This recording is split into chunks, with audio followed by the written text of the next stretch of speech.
Sadashiva Samarambham Shankaracharya Madhyamam Asmadacharya Paryantam Vande Guru Paramparam Ishvaro Guratmeti Murtibheda Vibhagine Vyoma Vadyapta Dehaya Dakshinamurtiya Namaha Sarva Vedanta Siddhanta Gocharam Tamagocharam Govindam Paramanandam Sadgurum Pranatosmaham.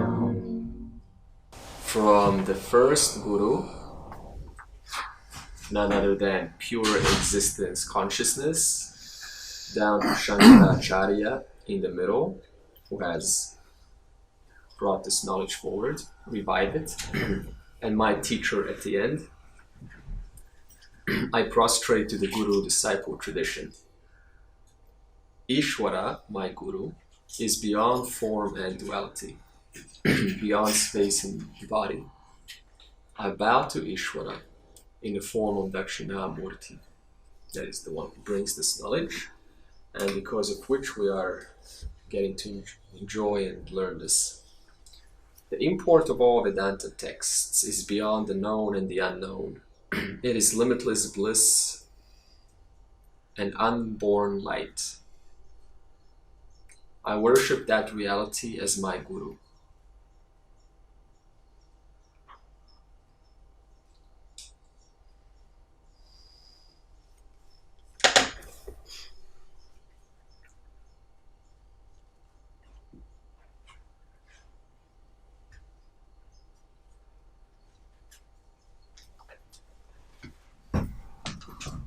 Okay, quick preview of today. We're going to revise in a little bit more detail what the three processes are in Vedanta, which all lead to moksha, of course, which means there is no mananam without shravanam, and there's no nididhyasanam without mananam. And then we will see the practice of yoga in the light of Vedanta. So the Patanjali Yoga Sutra will mention the 8 steps which we talked about in chapter 6 of the Gita. However, what this will further add is turn those 8 steps into non-dual contemplation. How do you actually convert yama, niyama, pratyahara, pranayama, dharana, dhyanam, and samadhi into a non-dual approach? We will see that. And then we'll talk about nirvikalpa samadhi. And one point to keep in mind, this term can mean 2 different things, depending on whether we come from the yoga world or as interpreted by Vedanta.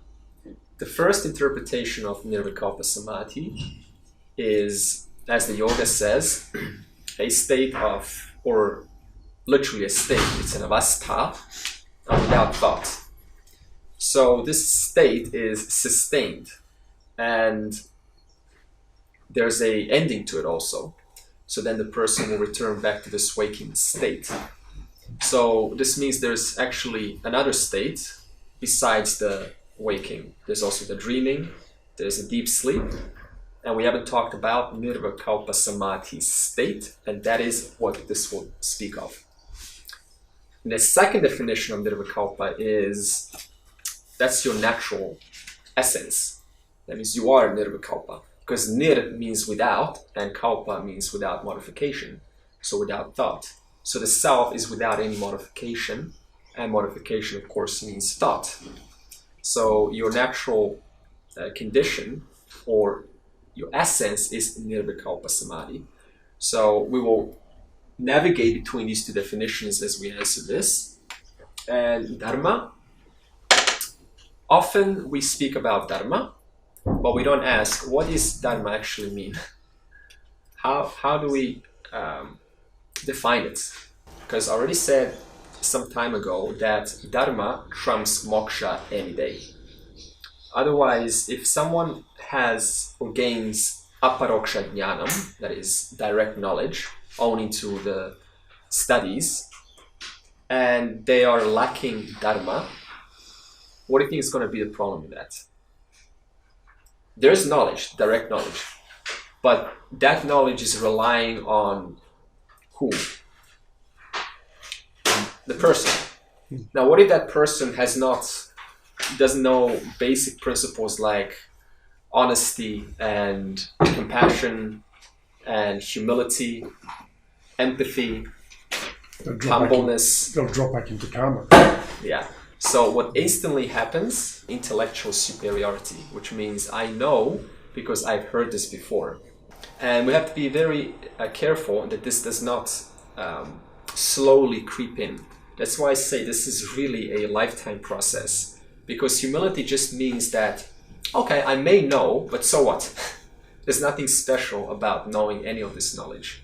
And there's a fine line between spiritual one-upmanship and false humility. Yeah, that's even harder. And it's very hard to pick up. It takes a lot of effort. In fact, I think it's way more important than oneness. Because oneness is very easy. Once the qualifications are there, right, the mind is pure, the mind is sattvic, then knowledge is like automatic. But what really matters is what kind of a person am I to the world? What kind of a role model are you? How do people think? How do you show yourself to the world? So we'll start with sadhana. That means to perfection. Means to perfection means a vehicle to how to integrate all of this knowledge and make it real, practical, livable, breathable, embodied. That's what it really comes down to at the end of the day. Okay, verse 53. So we're just going to continue from last fortnight. Understanding the meaning of the identity of the individual self, Jivatma, that means of yourself as a person, and the limitless self, Paramatman, that means yourself, Atman, by contemplating the great sayings such as Tat Twamasi, is known as Shravanam. Okay, stop there. Shravanam thus means, number one, understanding my nature as a person. That means human psychology. What makes me as a person do what I do? Desires.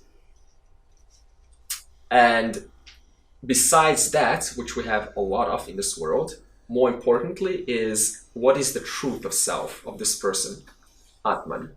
So these two aspects qualifies for Shravanam. If I've heard these two aspects, then I have undergone Shravanam. That means listening. If I just go to a class and they talk about Jivatma, who are you as a person, and what your DNA is, and how you work as a general human being, and I do not mention anything about Atman, that is not Shravanam. Continuing, eliminating logical fallacies brought about by the apparently contradictory nature of reality is called Mananam. So, after having gone through Jivatma and Atman, that means the class sharing both of these, what happens next is doubts arise. Yeah, but I don't believe it. I'm not sure. I'm not certain about this. So these doubts will contradict what Shastra is saying. And resolving these contradictory doubts, that means I have to make A equals to A instead of A equals to B. I have to match them together. This matching is called Mananam. So you can just imagine Mananam as X equals X, right? As long as X equals Y, that's a problem because there's a doubt. And as long as there's a doubt, it's going to continue the person into a trajectory of seeking, not trusting fully, more agitation.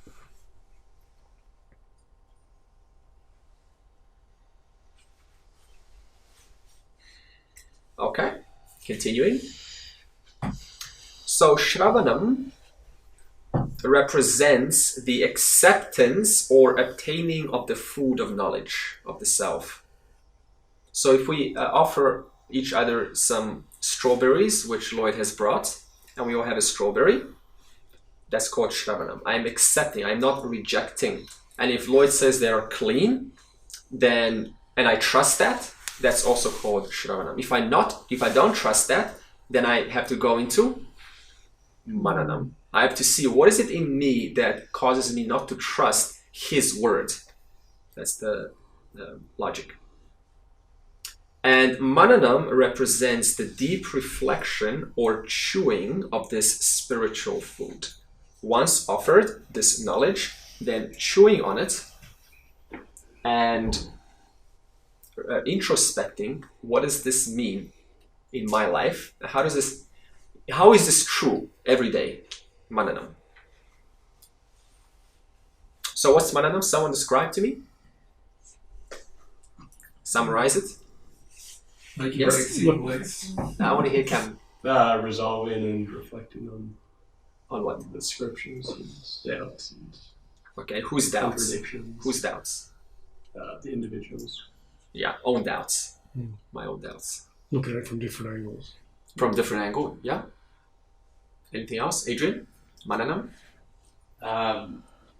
Just resolving anything about the knowledge that's not clear, that's preventing you from accepting it as true. Yeah, excellent. Agnes? Reflecting what it means for yourself. Yeah, okay, good. Doubt removing. Doubts removing, yeah. Hesitancy, skepticism, Testing it. yeah. Buyer's remorse. I bought the knowledge now. And Nididhyasanam represents the thorough assimilation. That means it's nothing's left out. I spend time. That's what thorough means. Or digesting of that food so that every part of our being is fully nourished with the nutrients of that knowledge. Okay, so once I've swallowed, that is Mananam, allowing that food to now nourish everything about the individual, that takes time, right? That's Nididhyasanam. Now, how do you allow it to nourish? How do you allow something to nourish you? In your thoughts, in your actions, in your day-to-day living. You've got to fully accept it and not have any possibility of regurgitating it or rejecting it anymore. That's Mananam. What about having faith that it's working? That's Shravanam and Mananam. Putting into practice. Huh? Putting into practice. Excellent. Just one That's what word. I said. Thought in your Abhyasa. That's practicing. Okay, so Nididhyasanam is Reflecting on the teaching. yeah. So in other words, there's a sense of doing there. There's a sense of action. Now, don't philosophize or who's a doer, but there's still a doer there, and that's for the sake of practicing. It's simple, if you want to be a great master at something, just practice over and over and over. Why is Tiger Woods a great golfer or a Michelangelo a great painter? Because they've done it all their life.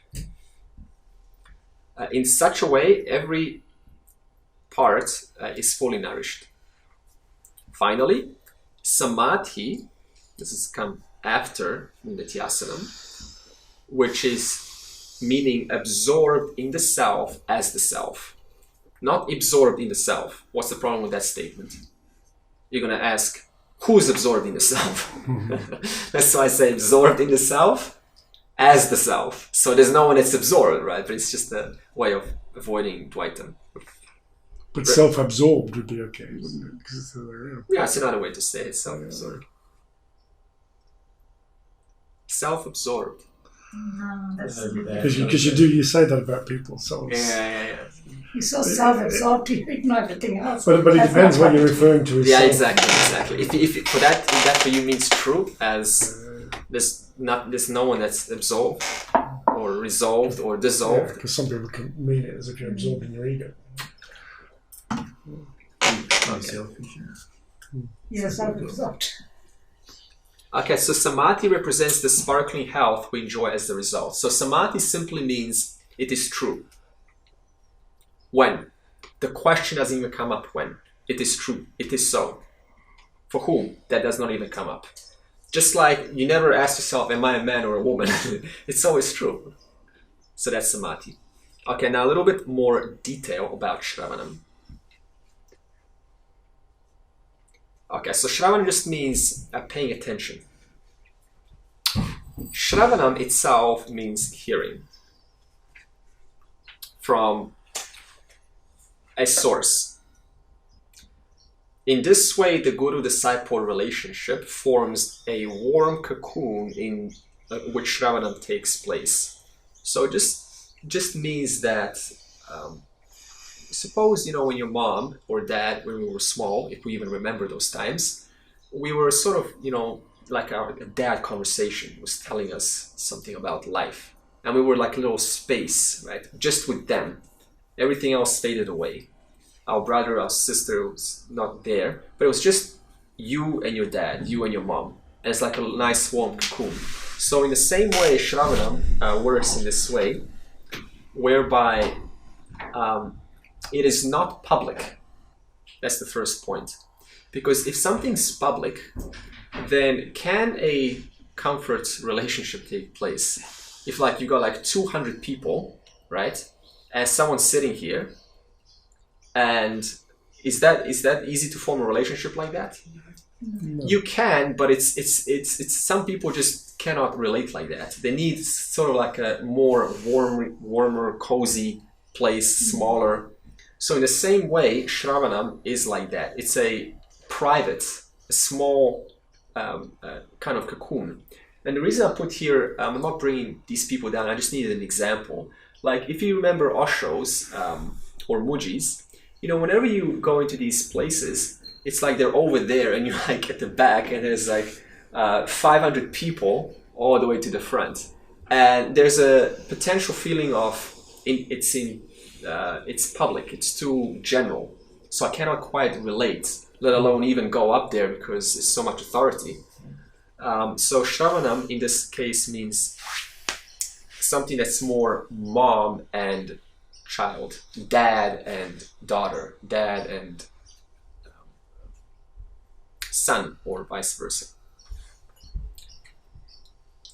The second point of Shravanam is called Sadhana Chatushtaya. Sadhana means practice, spiritual practice, and Chatushtaya means fourfold. So we're going to ask, okay, so what is this important fourfold practice which I need to perform in order to fulfill Shravanam, which will lead to assimilation of knowledge? And the answer is, the first is discrimination. Someone tell me about discrimination. Discriminating what? Yeah, apples and oranges. Also comes in discrimination. However, as the person matures, that discrimination gets more narrowed into something that is permanent and impermanent. Something that stays a lot longer and something that stays shorter. Because remember, Sadhana Chatushtaya is before knowledge has taken place. So this person is not thinking what is real and the unreal because they do not know yet. So in this case, Viveka or discrimination means, is this going to really last in my life forever? Just that question alone already sparks this process of Viveka. And this question, Viveka, then starts to evolve as more knowledge between guru and disciple gets bonded and gets listened. So Viveka has many facets to it. Dispassion is Vairagyam. Describe, please. I forgot what dispassion is. Teach me. Not getting attached to the whole outcomes. Mentally projecting. Okay. Disciplining our Emotional. our desires. Just disciplining our mind. Not feeling emotional. No, Is there something wrong with that? Yeah, you can still feel emotional, but I think this is the confusion between emotional and passionate. And getting it. You can still be passionate about something, but, well, it's hard because you've got to have a definition in your own head about the difference between the two to be able to see a difference. Yeah, we know that. Yeah. Because you can undertake something with full gusto, but still not be attached to the actual outcomes of what it is. Okay. I'm attached to the Raga Dvesha. Raga Dvesha. Yeah. Okay. So in other words, not getting a reality to my raga dvesha, to my likes and dislikes. And how do you do that? How do you not give reality to your raga dvesha? You need preceding viveka. Because raga dvesha are always temporary. And I need a principle to help me to even ask, is this worth it? That principle is called viveka. So viveka makes vairagyam possible. They're interconnected, they work together. Next one is sixfold virtues, we will discuss soon. And finally, mumukshu. Suppose you want to start a business. Is that going to happen if the person has generally no interest, but they heard it? It's good to have a business. It's good to be self-employed. And I want to, I think it's good. But I don't have any desire to. Am I ever going to be successful? No way. I'm only going to survive the honeymoon effect, no doubt, because it's always exciting. But once it goes down, what happens? We go back to our original ways of living. So desirous of liberation means I have to know, what does this mean for me? What is the value of this? The most obvious one, of course, is ending rebirth. So no more limitations are coming over and over again. Because if you think about it, considering that we have been, the Jivatma is reborn from the beginningless beginning, how many things do you think you haven't already tried? So this means you can imagine whatever you want. You've already been a father, a mother, a child, a sister, a brother, an entertainer, a business owner, a criminal, a savior. You've already been an ant, probably, maybe a plant, and I've probably eaten you and you've eaten me, probably been in several lokas, or maybe not, we don't know. You've been, a plumber, you've been an electrician, you've been, of course, you've been riding a cart, back in those days, protecting the kingdom, being a queen, a princess. Every combination you can imagine, we've already been as a Jivatma. So we have to now ask, okay, at least just taking that to be true for a while, how is just one more combination going to be, something worthwhile living? So this is what dispassion means. I look at things objectively and I just go, okay, I've already done this. I may not feel or remember it because, there's amnesia. But the fact is, I can at least take the word of the Shastra. That the fact that I'm here means that everything I've done and studied has failed. So maybe in a past life you found a new system, right? You thought, this is it, I'm going to practice it. But hello again, right? So this means we have to, really be look at it like objectively. So that means I can only take the word of the Shastra, because the Shastra specifically says, if I follow this protocol of Shravanam, Manam, and Nityasanam, then I will end this beginningless rebirth. Okay, now, and that's liberation, desire. Now, the sixfold virtues are just generally controlling our senses. Controlling our senses means they're not allowed, or we consciously do not allow them to be externalized for too long at the beginning. In a more advanced stage, we don't even going to take any interest in external objects. But at the beginning, we have to start small, right? Because just to say, stop going there, what is your reply going to be? Yeah, but, I want to, right? What's wrong with going to karaoke? What's wrong going to shopping? So we don't say stop shopping. We say shop, continue, but just scale it down, maybe 5%. That's it. And then keep working on that until the general interest is subdued. Or do it consciously, not unconsciously. Yeah. It's just like if you tell your child, if you have a child, stop playing with these toys. Are they going to do so? No. We know that it's a gradual, step-by-step process. Just reinforces the desire, doesn't it? Yeah, it reinforces, because now you always want what you don't have. This is the human psychology. This is why they use pricing, like, it's limited time offer, order now. So they play on the human psychology. So it's the same. That's why reverse psychology works. Yeah. I did that with my dog the other day because every time I'd stop it from going out, and every time we got a chance, he'd run off. And so this time I pushed it out and shut the door and said, "Go!" And he won't go now. And fixed it. Yeah, very clever. Reverse psychology. Okay, and conquest of the mind. So the mind is the 99% of the work here. It's not actually the Advaitam, it's the mind. Because as I said, arrogance can still reign, and lack of humility and compassion and understanding and impatience, that can still continue despite aparoksha jnana, direct knowledge. So most of this work actually is just, how do I manage my mind? How do I be peaceful towards myself and the environment, and sustain that peace? Not just one-off, but just generally go, it's okay. Okay, faith. Faith is, for example, as I said with Lloyd, if he offers me a piece of strawberry representing a piece of knowledge, then if I don't have faith in myself, then that's going to get externalized onto the individual. And then what's going to happen? I'm going to say I don't trust the individual. But whom do not actually trust? Myself.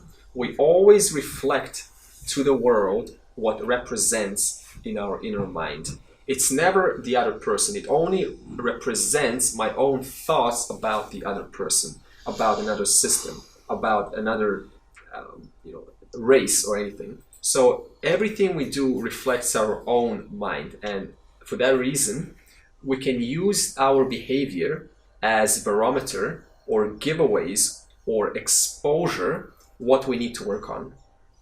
So suppose I do something that doesn't make me happy, and I go, why did I do that? I read the scriptures. Why did I still disrespect someone? Why did I still mistreat them? So then I use that feeling, which is not feeling good, obviously, and I go, okay, so I need to cover something in myself. So in that way, we use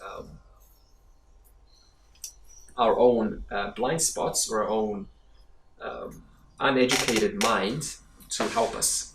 Because we always ask, what do I need to work on, right? That's our question. What is actually in me that I need to, what are my blind spots? How will you know? Easy. After having done it, I won't feel good. I'll feel something's off. That's how.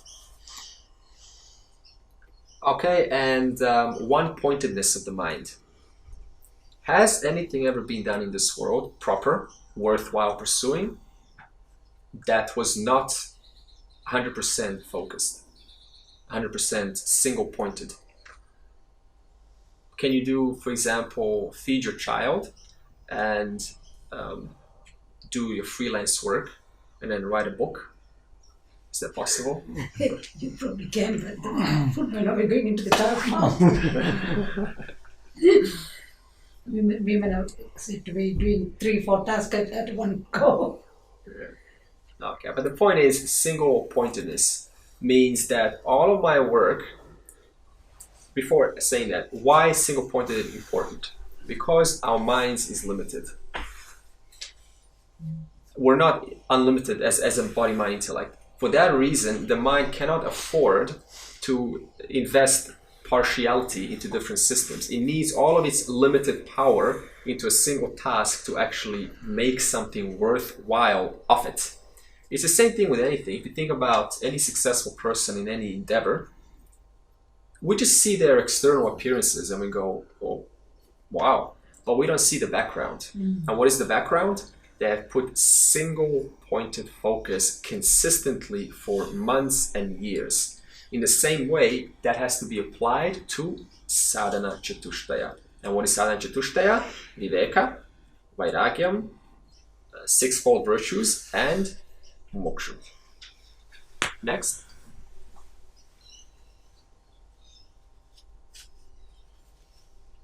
Okay, 4.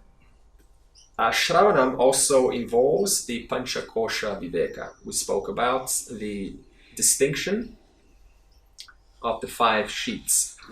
And that is the basis of viveka when we come to a more advanced stage. That means we're negating what I am not, called na-iti or neti. And na-iti is actual word, but neti is a santi together. So it just means whatever you think of or imagine or doubt, then what do we say to that? Not that either. What about not that? Yeah, but not that. I've heard this, not that even. I'm feeling not even that. I felt the presence of God today, not even that. I think I got it, not even that. I think I'm ignorant, not even that. I think I'm knowledgeable, not even that. Na iti to absolutely everything. Because everything that that comes to our awareness is an object of knowledge. An object of knowledge is never the subject. For that reason, we always negate whatever comes. Now, there's one thing to cover with this. Negating does not mean denying. It means looking at it, right? It's there for a reason. Like an emotion comes up, you don't deny the emotion. But after having gone through it, or throughout its progression, we at least acknowledge not even this, because this also comes and goes. See, this is where the actual work comes. It's not now about going, well, it's okay, I'm allowed to have an emotion, or I'm allowed to have whatever condition is going on in the head. Yes, you are, but sadhana chatushtaya has to be applied throughout every single moment. That is how one firmly establishes themselves in this knowledge. Okay, and Mahavakya, and it's saying here that the culmination of Shravanam, that means, question, how do you know Shravanam is complete? How do you know, like, I've listened enough? The answer is when the Jiva Brahma Aikyam, the sameness between the Jiva and Brahman, when that's been established, how is it that my nature and the nature of Ishvara are one? What is that connecting principle? What is that same principle? Then by that point, the Shravanam is reached its highest peak.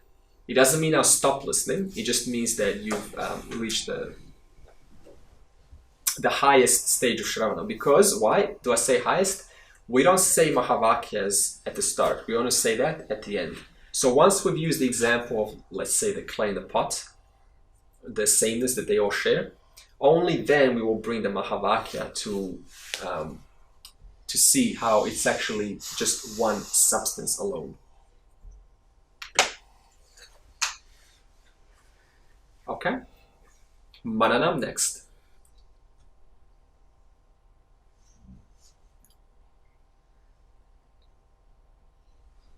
So Mananam is when, having heard that all that is here is one, I still don't see how that is quite true.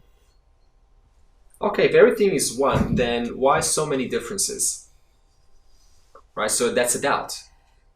If everything is one, and that one is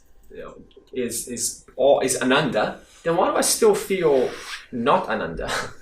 Why do I feel like a normal person? Like nothing, there's no difference between I attended before Vedanta and after Vedanta. There's actually no difference in my emotion, in the way I feel about myself. Why is that the case?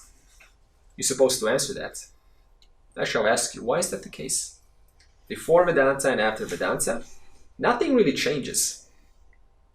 Everything changes, but nothing really changes. See, that's a contradiction. How do you answer that? Nothing changes before and after, but everything changes at the same time. Because the outside world carries on, but your internal perception is now changed, transformed. Perspective changes, yeah. And nothing about me has changed. Because you were still there before knowledge took place, and you're still there after knowledge has took place. So what am I only awareing? I'm only awareing a mind that didn't know this, and now I'm awareing, the I, means Atman, is awareing the mind that knows this knowledge. So nothing has actually changed. But at the same time, it has changed because there's a relief.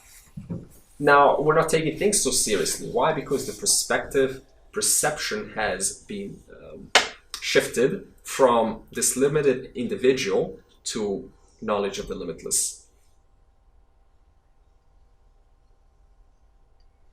Okay, another good question. For example, is moksha knowledge, jnanam, or is moksha a particular experience? Which one? Careful. Which one? Is moksha knowledge, jnanam, or an experience? Experience, I think. Huh? Experience. I think it's neither of them. That's actually much closer to say that. Yeah. It's more lack of ignorance than actual knowledge.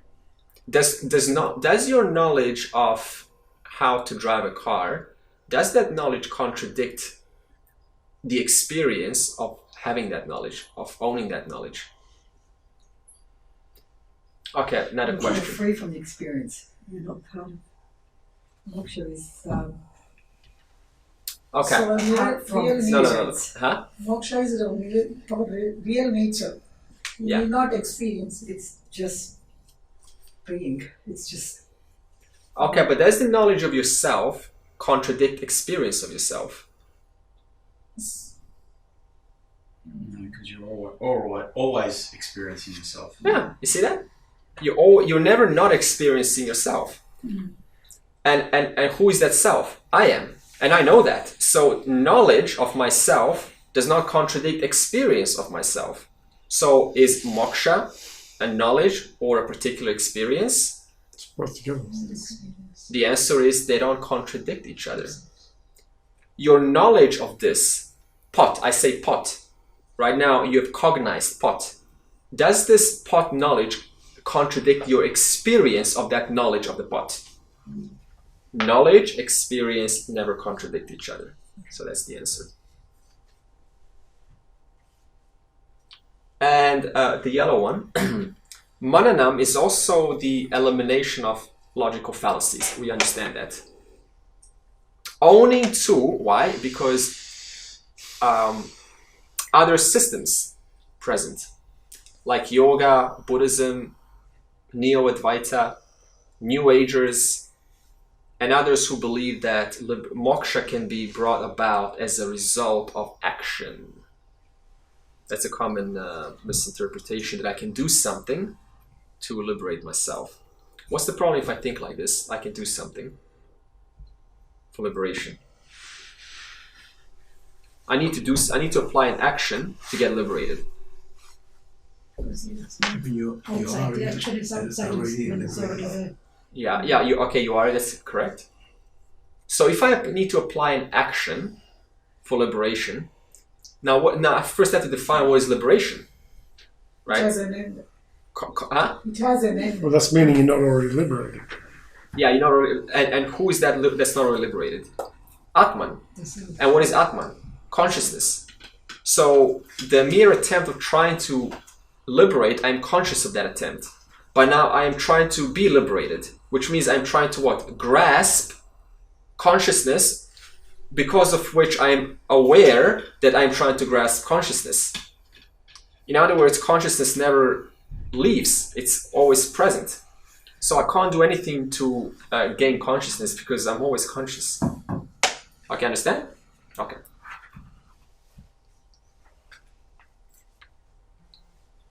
Okay, now Nididhyasanam is next. Verse 54.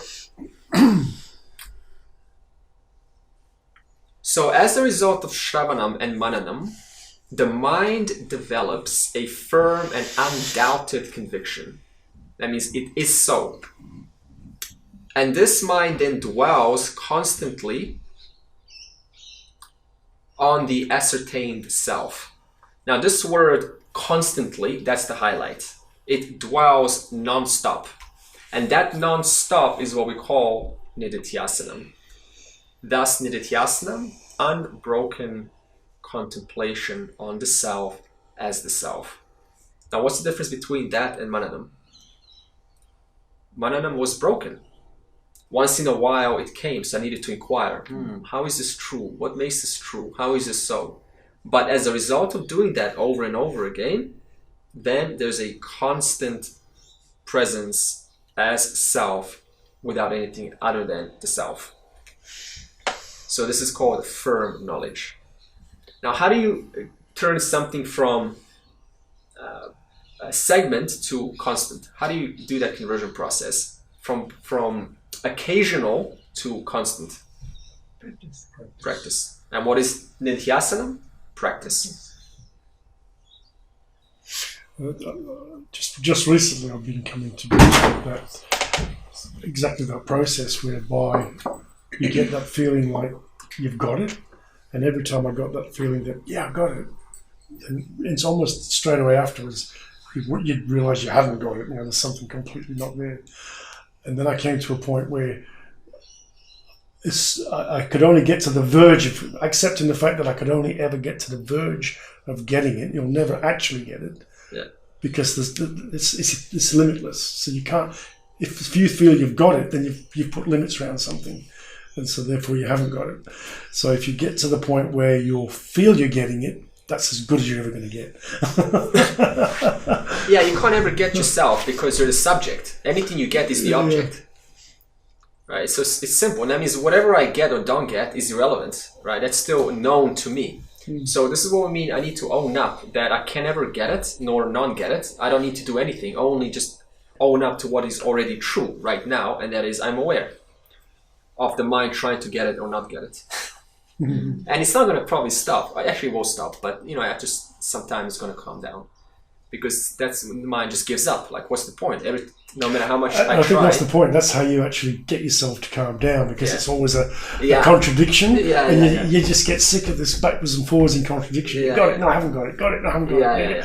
Whereas when you just allow yourself to say, well, I'm never going to get it, but I'm always going to be getting it, and then you can sort of relax, because you're always on that. It's constant. Then it never stops. No, I already got it. I don't need to get it. I don't need to do anything to be myself, because I'm already the self. But it's, So all we're talking about here is the fight between the mind and itself. The mind is having a fight with itself. So how Vedanta works, it simply corrects these false notions which cause this kind of conversation to happen within the mind.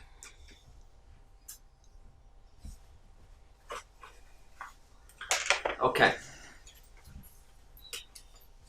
So with Shravanam and Mananam, that is listening and reflection, the knowledge is gained or grasped without a doubt. And that knowledge, which we're speaking of, is I am the truth. I'm Atman. And having grasped this knowledge, when it comes to the point where it's no longer partialized or forgotten, or it escapes the mind. Suppose you're filling up the petrol station, right? And suddenly you're not thinking about it. Suddenly, like this knowledge of self suddenly escapes. So this is where we're still in the stage of Mananam. When we go to the stage of Nidhyasana, this means you can be cooking or vacuuming the house. You can never not be aware of yourself. And that knowledge is so firm that nothing can take it away. No argument, no conversation. Even a conversation that is denying that knowledge, that is contradicting that knowledge, it still doesn't move the mind out of its firm knowledge that he has developed in the Vedanta classes. That's why it says without a breach for a second. Not even 1 second. Because if there is a breach, what does this mean? There's a breach in the mind. And I have to correct that. How? Go back, Mananam. How will you do that? Suppose there's a breach right now. And a man walks in with a gun. Okay, real life scenario. And it's loaded. Fear, right? What will breach this knowledge? The fear. So the fear has overridden, the emotions have overridden the knowledge. Why? Because then, okay, will they override your sense of I'm here? Like I exist. Will they override that? No. What would they override? maybe your name, they can override your name, certainly, right? They will override how old you are. They will override where you live, because there will be so much fear, it will override our memories. But what will that fear not override? Awareness. Yeah, I exist. I am here. And because I'm here, I'm now fearful that this person is going to die. So it cannot override you. It cannot override the fact that I exist. So in that way, when the person has understood that point very well, and they realize even in the most greatest fear, it cannot ever override or cause me to forget myself, because I'm always here. I'm the one who's saying I'm afraid. So implies what? I'm still here. I still exist. I'm conscious. So when that knowledge is certain and firm, that's what we call aparoksha jnana. That means direct knowledge without being broken. So what we're saying is I'm afraid in my body for my body in that situation. Oh, this fear. Yeah. Also, we don't have to speak like this because we're probably not going to say, oh, this body is now fearful. No, but I'm just saying. There is now fear rushing from the brain. Okay? We can still use the I am, but the point is, silently got this, you've worked on this knowledge, that you can still speak normally in the world. Otherwise, it's going to be really weird. Right? Mm-hmm. This body is hungry. Feed it, please.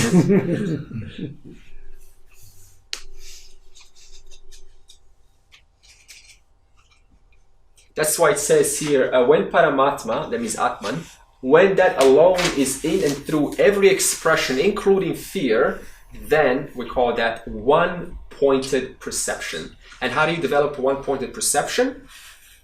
Nididhyasanam. And Nididhyasanam also is developed through Sadhana Chatushtaya, and that also includes one of those 6 virtues, one-pointed vision. How do you develop one-pointed vision? Constantly involving yourself in the subject matter. That's why we say it's not just about classes. There needs to be solo work behind the scenes, like the Gita or one of the Upanishads or whatever it is. You need to work on it yourself. But isn't that point exactly an example of how we move into duality to see something clearly, to then bring it back into oneness? Because that phrase of this body is hungry, need to feed it, is immediately separating. Yeah. And so you're going Very into good duality. point. Very good point. Objectification. Objectify the things. Objectify including the body. Yeah. Exactly. Very good point. So we have to objectify first before we can see that it's one and the same. First, you have to body. You should objectify. Yes. Okay, why? Because all our lives, including Purva Janmas, we have not done that. We have constantly associated the body to me. So now there is this awkward process, maybe, where you will be speaking like, this body is experiencing this. Well, it's going from the unconscious to the conscious. Yeah. So you understand that point? Very, very important. Okay, now tips to apply Nididhyasana. This is practical application in real life, day to day. So to actualize the knowledge, I am awareness, then is to come to an unceasing condition, non-broken. Associate with jnanis or swamis first. Study the scripture and engage in satsang. That means anything that constantly is feeding the mind with this knowledge, this is your duty. What kind of knowledge? Knowledge of Vedanta, right? Different topics. Purify your lifestyle. What does this mean? Purify your lifestyle. In simple English, make your life simple. What does this mean? Purify lifestyle. If there is a Netflix, TV, then that's fine. We're not going to say cancel your subscription. We're going to say, is after having watched the programs that you are watching, does that make you feel, does that uplift you? Or does that, in some way, if you take the time to investigate, discourage or deflate or Disturb. agitate the mind? Be very sensitive. This is where a simple lifestyle is needed. Because if my lifestyle is very active, mind's not going to be sensitive. And if the mind is not sensitive, it cannot capture its own agitations. So simple lifestyle is synonymous with purity of lifestyle, which means continue doing what you do, but just be very careful if this is polluting my mind. It's true. I actually now very sensitive to programs. But if I see anything that is Yeah. too harsh for my mind, Right. I just tell Dave, turn it off, or I walk away from it. Yeah. I don't want to watch it because I find it's just not feeding me good knowledge. Exactly. Yeah, and I'm actually so glad that the first movie I've seen after years was Oh My God, because that movie did not cause the agitations of the mind. I had the same mind. Right? One little sight, it would stay for like a month. But that movie was brilliant. So in that case, find something, if it's sattvic in nature, pure in nature, fine, go watch it.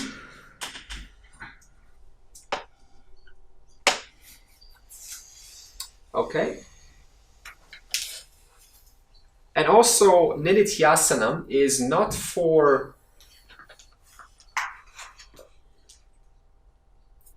gaining mystical experiences.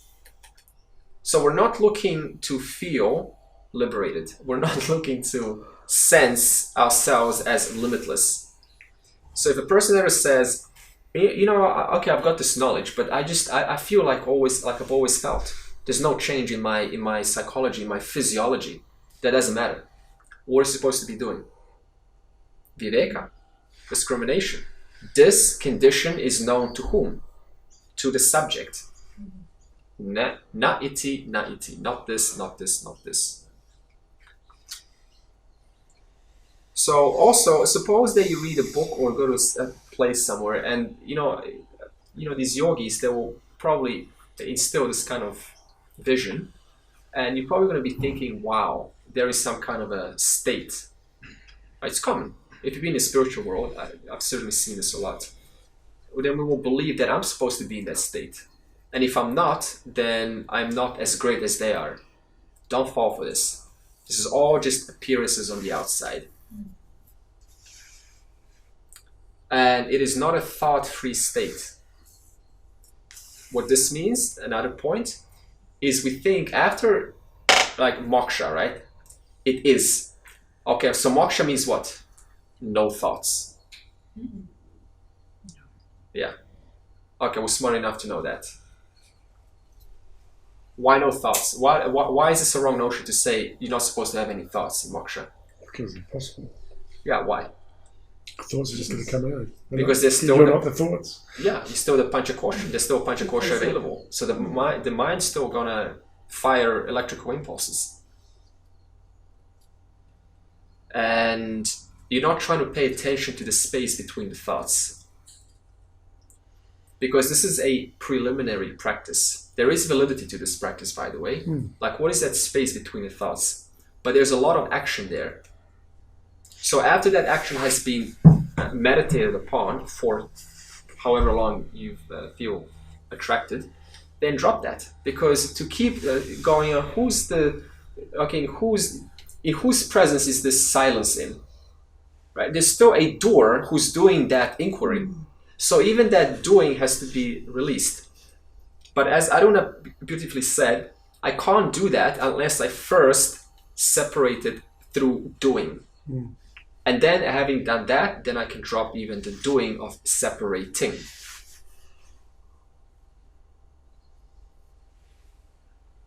And then how long to continue Nididhyasana, and this means reveling in Vedanta, in this knowledge, until the contentment or the current is satisfying, non-stop.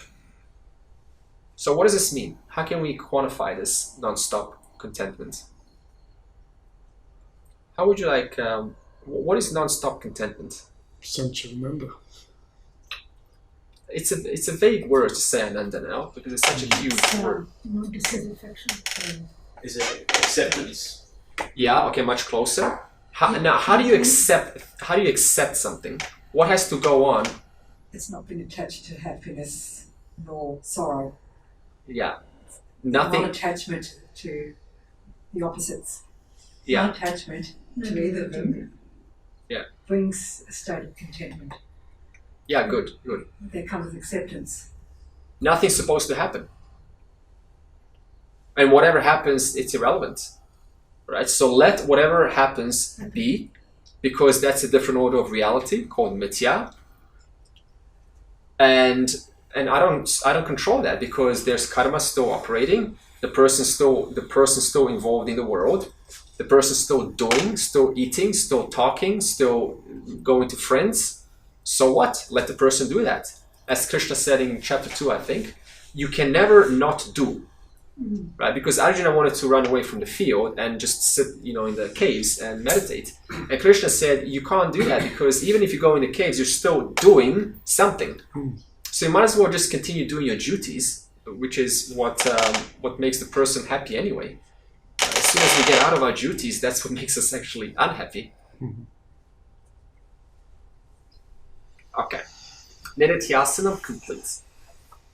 So the first one is complete. Now the second one, which is practice.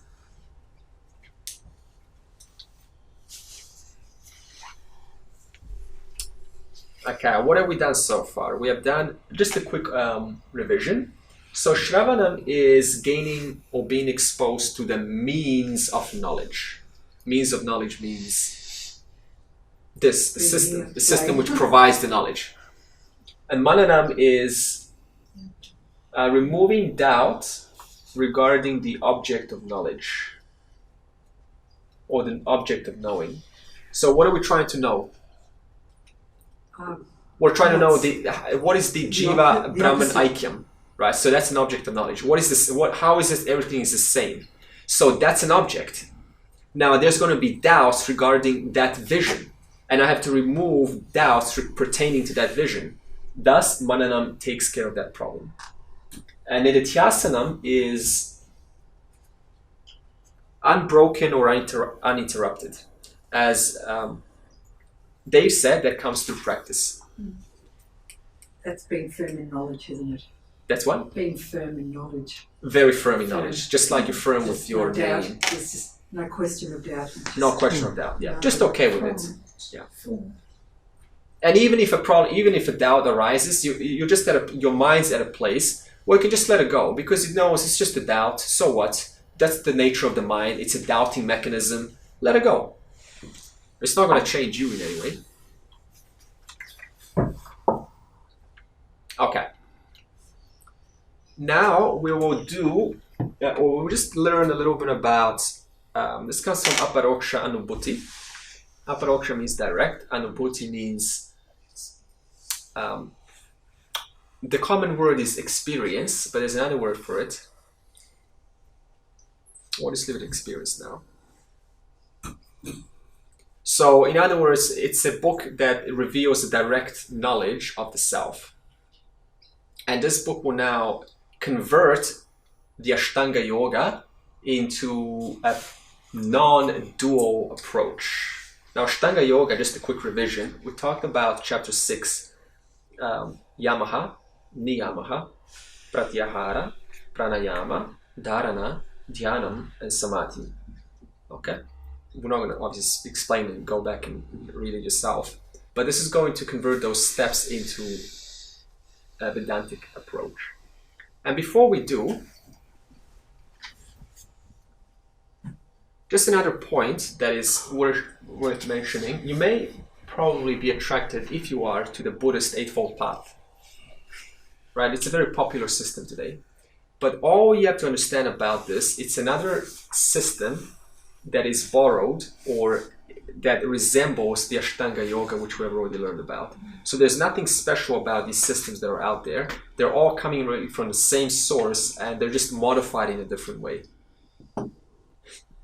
And we also have, like Kriya Yoga from Yogananda and so on. All of that borrows from the Patanjali Yoga Sutra. Okay, first one. Restraining the senses with the knowledge. Everything is the self. It's properly called Yama. Patanjali step 1 is Yamaha. And Yamaha means disciplines to abide by. And what is a discipline to abide by, according to Vedanta? How do you restrain the senses? Because the senses is what causes undiscipline, right? They want to go out there. So how do I restrain my... Focus on the Shastra. Huh? Focus on Shastra. Yeah, focus on the knowledge, because the Shastra is not going to be available in the world, so you need some kind of a understanding. That means I revert back to the soul knowledge that everything here that I see, that I experience, and even this I that is inquiring about this, is the self alone. So suppose now there's an interesting option out there in the world, and I want to attend to it. How do I now restrain my hand going out there and grabbing that object? I go, what am I actually grabbing? One same consciousness. Just a different appearance. So what is there to gain? I'm only grabbing one same clay in a different form. So what am I grabbing? The clay. So what's the point of grabbing? Because why am I grabbing? Yeah. Why am I? That's another question. Why am I grabbing this? What's causing me to grab it? What causes me to see value in this object? Does that mean that I need this object for my happiness? Does that mean I'm not happy right now? And how long is this object going to stay in my life? And if it goes, is it really going to bring the happiness that I expect? And if it doesn't, what will I do next? So instantly your mind goes into an inquiry mode. Next.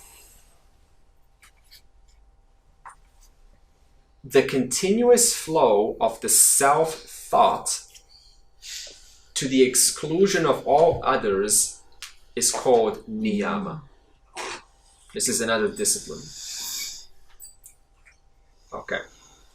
One thought alone. And that thought is everything is the self. So if you have that one single thought out of understanding, is there any need to then contemplate about other forms? If I know that all that is here is clay, is there any need to focus on this attractive clay or this even more attractive clay? No, because it is all one clay alone. For that reason, I'm able to focus on one at the exclusion of apparent two, of apparent differences. It's like on a hand, isn't it? But every finger is different, and yet we all hold it together. Yeah. And I mean, never works without one. Yeah. Every finger is different, and yet it's all composed of the same material. And all is one, actually, one hand. Yeah, it's all connected to the same. Yeah. It's just that how karma works. You know, if, for example, suppose that this hand believes that it can burn itself, or burn. Suppose this hand wants to hurt this hand, right? And it takes a light, and it burns this hand. What's going to happen? Is this hand going to suffer? Yeah, you have to do twice as much in future. Yeah, it will. Why? Because this hand, the pain that it inflicted on this also becomes the pain of this hand. So in the same way, the pain is never apart. Whatever this hand, whoever I hurt, I'm actually hurting myself. Why? Because we are connected, we are one and the same. So in the same way, we understand this reality to be like that, one and the same. Number 3, what is renunciation? It is the abandoning the belief in the reality of the Vyavaharika universe, of the transactional universe, by saying that it is the ever-conscious self. That is immediate liberation, that vision alone. So what is Vyavaharika reality, the phenomenal world? What is Vyavaharika, please? Huh? The external world? Including the person that just said that is also Vyavaharika. That means the world which is matter, the world which is also intelligent, the world of appearance. If I see a tree, you also see a tree. You don't see an elephant or a duck. So that reality is already set by what? By sattva guna, of intelligence. And that reality surely appears like it's distinct. Like there's a tree there and there's a rock there. There's a person there and there's another person there. They look different, right?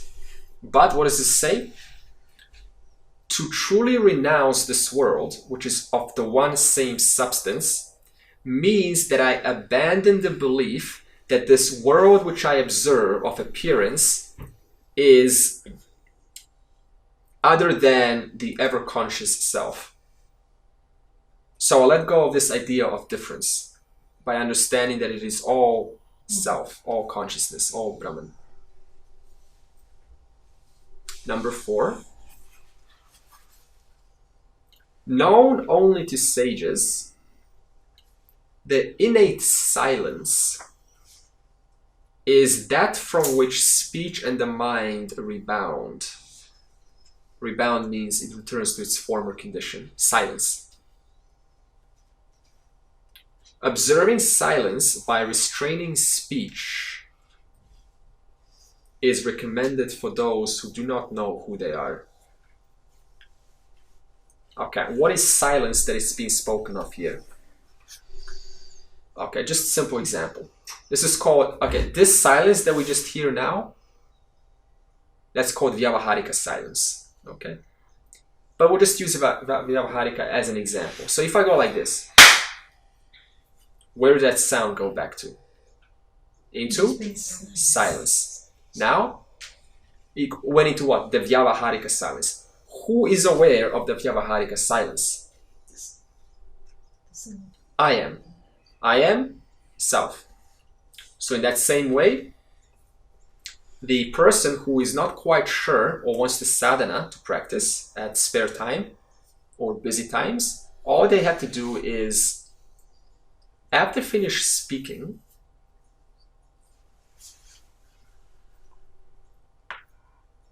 who is now aware of this silence?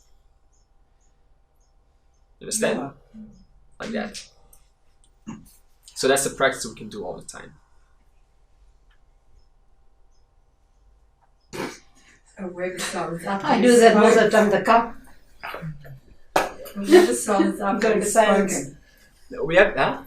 Being aware of the silence after you have spoken. Okay, there's a correction that we already know about silence, the Vyavaharika silence. That's not the point. We've been experiencing silence all our life, actually. You know, you put headphones on, silence all you want.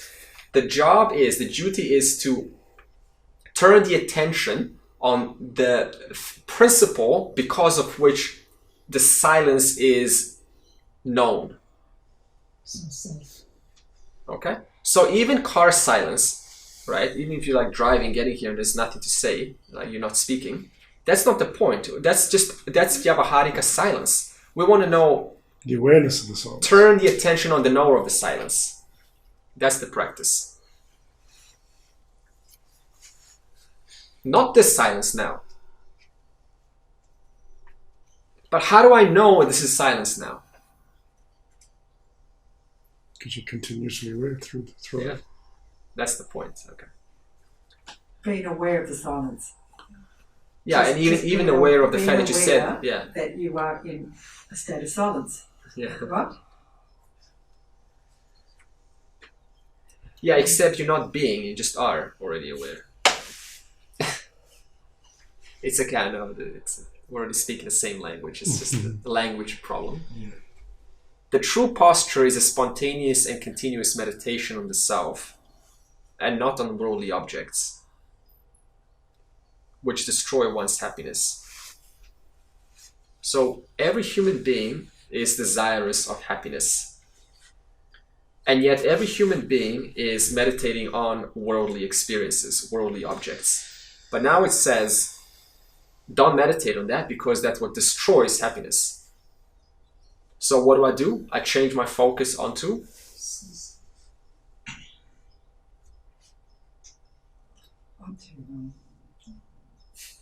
onto that. Yeah. That's it.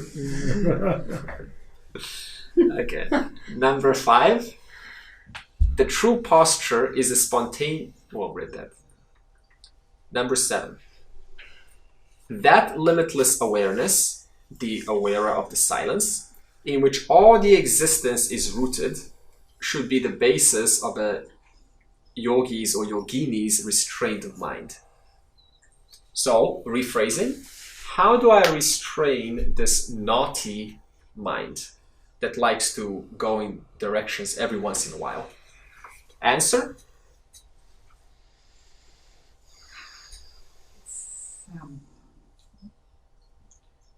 Practice of bhakti yoga. It's this practice of,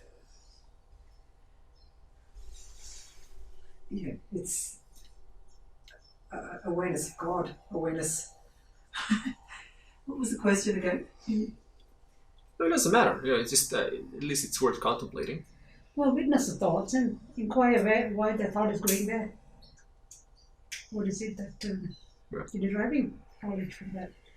Yeah, you witness the cause of the thought. The mind is so yours. Viveka. Huh? You're right to inquire into the thought. That what he thought. I don't know. Dispensation. Viveka. Yeah, Viveka, simple.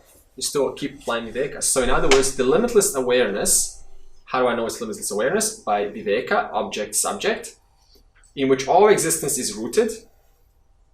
In other words, the entire world of form is rooted in the clay alone. Should be the basis of yogi's restraint of the mind. So the mind wants to go towards another object, another clay pot. What does it do? What am I actually witnessing? Myself. That's what it means to restrain the mind through knowledge. Knowing that what I'm trying to grasp is one and the same substance alone. Okay, number 10. Direct the mind's attention to the place where the seer, sight and seeing are non-different, not to the tip of the nose. We have Pratyahara, for example, tip of the nose. That's great, it's got its purpose. But Vedanta will put it in a different way. Instead of on the nose, then just turn the attention. Now, how do you turn the attention? How do you turn your attention from one object to another? You just do so.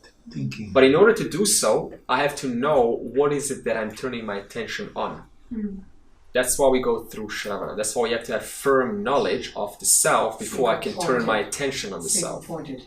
Single-pointed, yeah.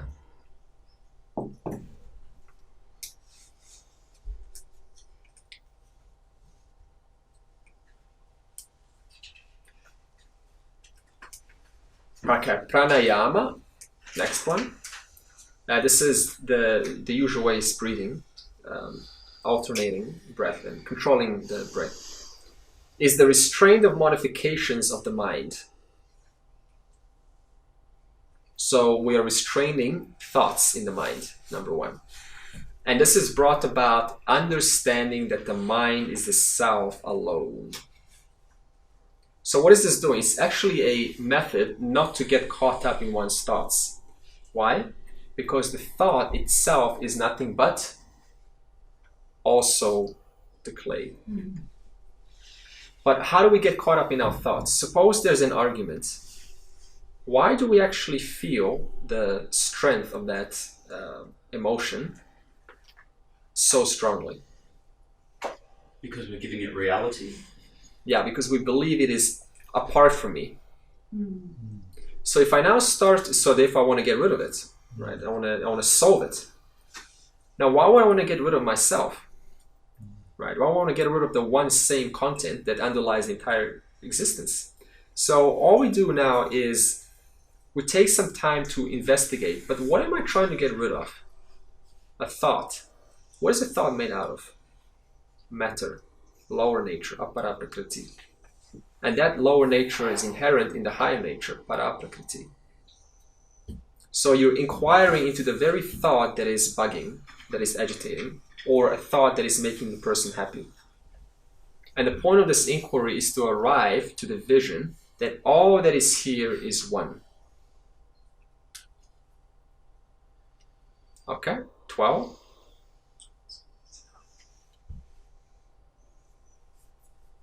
That is so true. You have to acknowledge our emotional state. Yeah. But it's another thing to then reflect on that state of emotion. Indeed. Objectively. Indeed. Very good. And Very good. you've got to catch it. Yeah, objectively, that's the You've got word. to catch it. That's it. Yeah, look at it like in the hand. Is that actually therapy? They say take a childhood emotion or a memory and just like look at it in the hand and shape it. What does it look like? And then speak to it. It's okay. You know, I'm an adult now. You know, you can go to sleep or something like that. So just look at it objectively. Okay, we'll skip number 12. 13. 13. Seekers of liberation should practice pratyahara, withdrawal of the mind. It is the complete absorption in the self, brought about the understanding that the self is in all objects. Again, this is actually reiterating the previous verse, and all it's saying is, as I said, the mind is the problem generator, because it's got vasanas and samskaras, so it tends to pull out a lot of unexpected conditions. And instead of trying to solve them, there's another way. Instead of trying to look at them, there's just an understanding that this is not other than the one same self.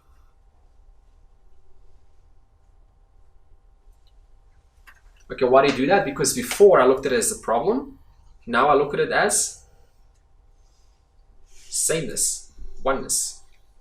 In other words, the content of this thought is not different than the content of this entire universe.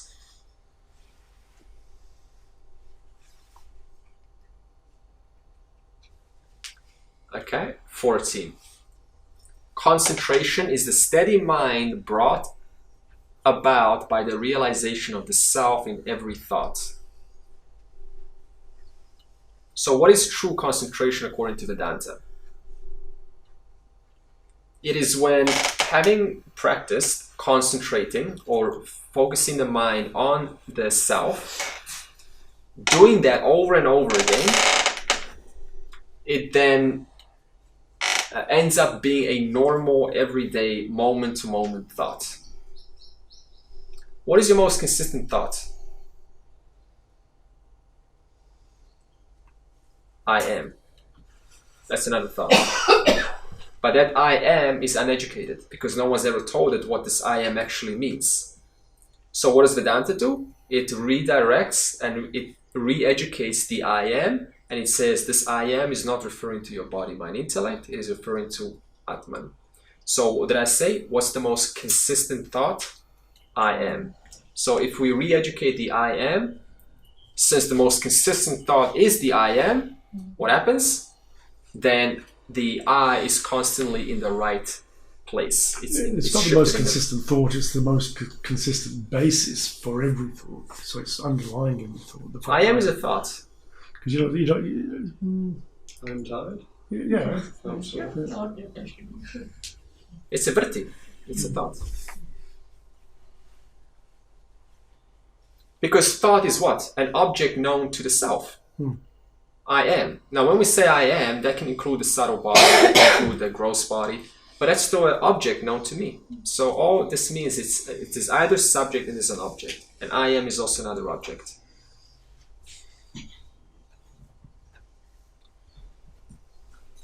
Okay, number 15. So if dharana, concentration, is the steady mind brought about that every thought is pervaded by the self, then what is meditation?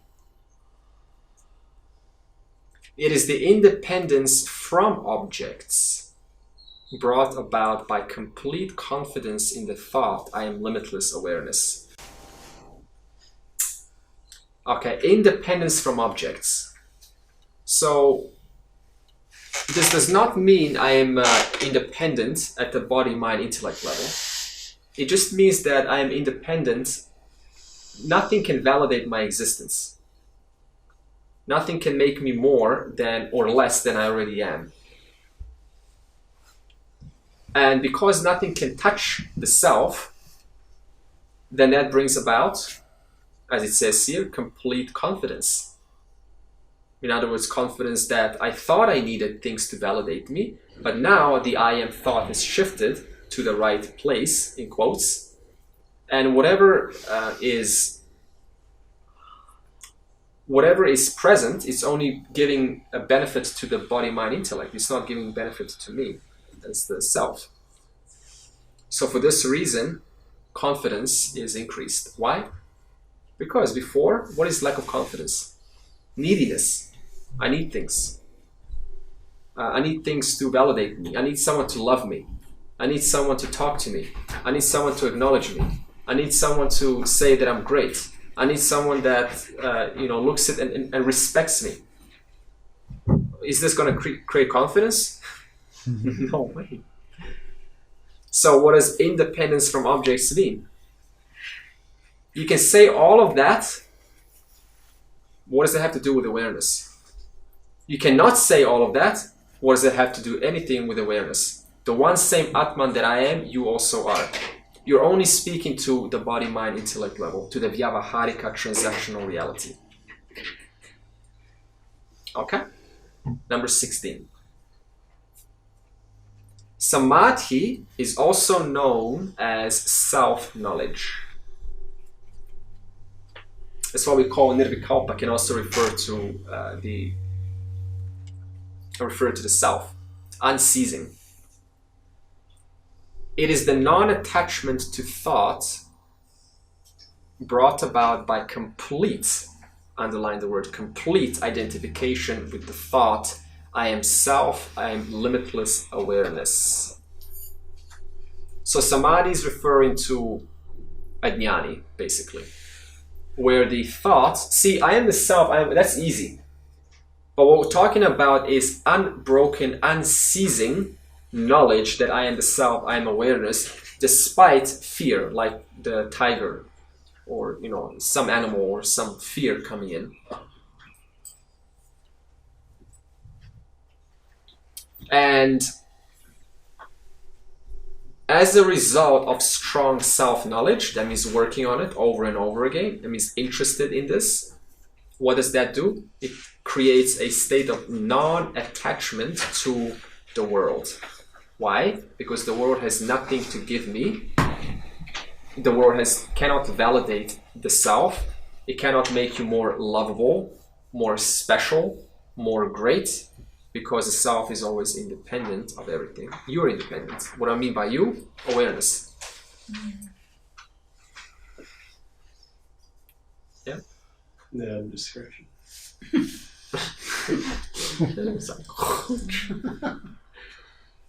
I go take a break in 5 minutes. Okay, number 18. Hold up, please. Actually, number 17. This samadhi reveals one's natural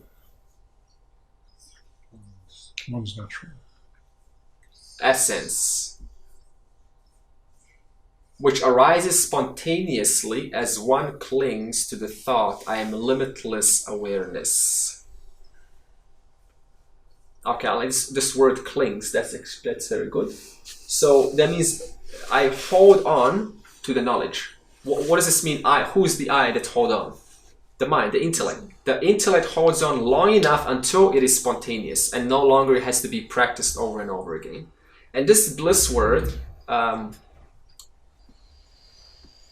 comment is, when we say, a jnani is in bliss, you see what the mind is going to do now? Instantly it's going to visualize according to what it wants to visualize. So one way to get around that is just to negate and say, bliss is neither happy nor is it sad. To use contentment instead of bliss, to give it a more neutral. But because see, when we translate the word ananda, then it's technically in one sense it's bliss. You're never going to say contentment.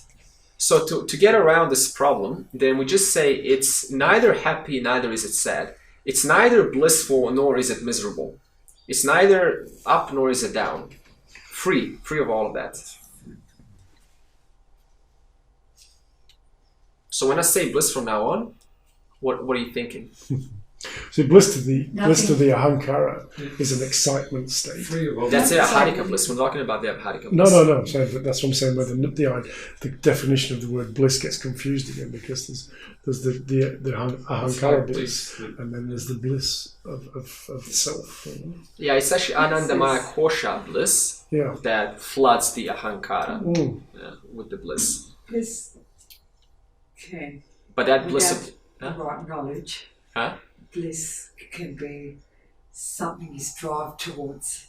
Without the proper knowledge, Yeah, that's an emotional... It's attaining something. That's chemistry bliss. Yeah. Body, Bliss mind, is intellect. just is, simply But that's why I try to use the word contentment, because it's sort of Yeah, I know that. it calms you down a bit, you know? Brings it past that point. I agree that to me, bliss would mean contentment. A sense of content. Well, Serenity of the mind, even Huh? calmness of the mind. Okay. That's close. That's much closer, contentment actually. limiting. Is it? Just is the that lack of bliss? any. Lack of thought modifications or spikes Yes. or agitations. Because Calmness of the if you're content, you're not striving for something, because you're already... Yeah. Content is also a very good word. Sattvic, calm, non-agitated mind. It neither wants nor does it not want. It doesn't want a lottery, nor does it want to...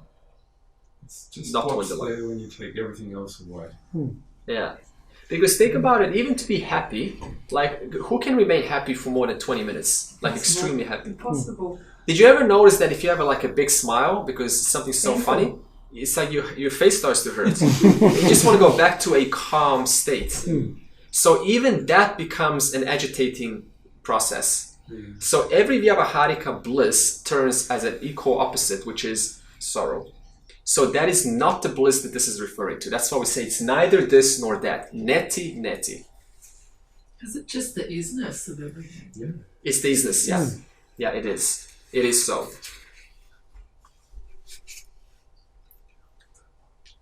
And the other thing just to mention is, even if it's isness, then there's a tendency to go, well, despite that isness, I'm supposed to be feeling like everything is. I'm supposed to feel like everything is. Is that true? No. No. Feeling has nothing to do with anything. Thinking has nothing to do, because it's all pancha kosha. And we discussed not this either. Not the mind nor the intellect. Okay, the leg is shaking. This means we're going to take a break. While practicing samadhi,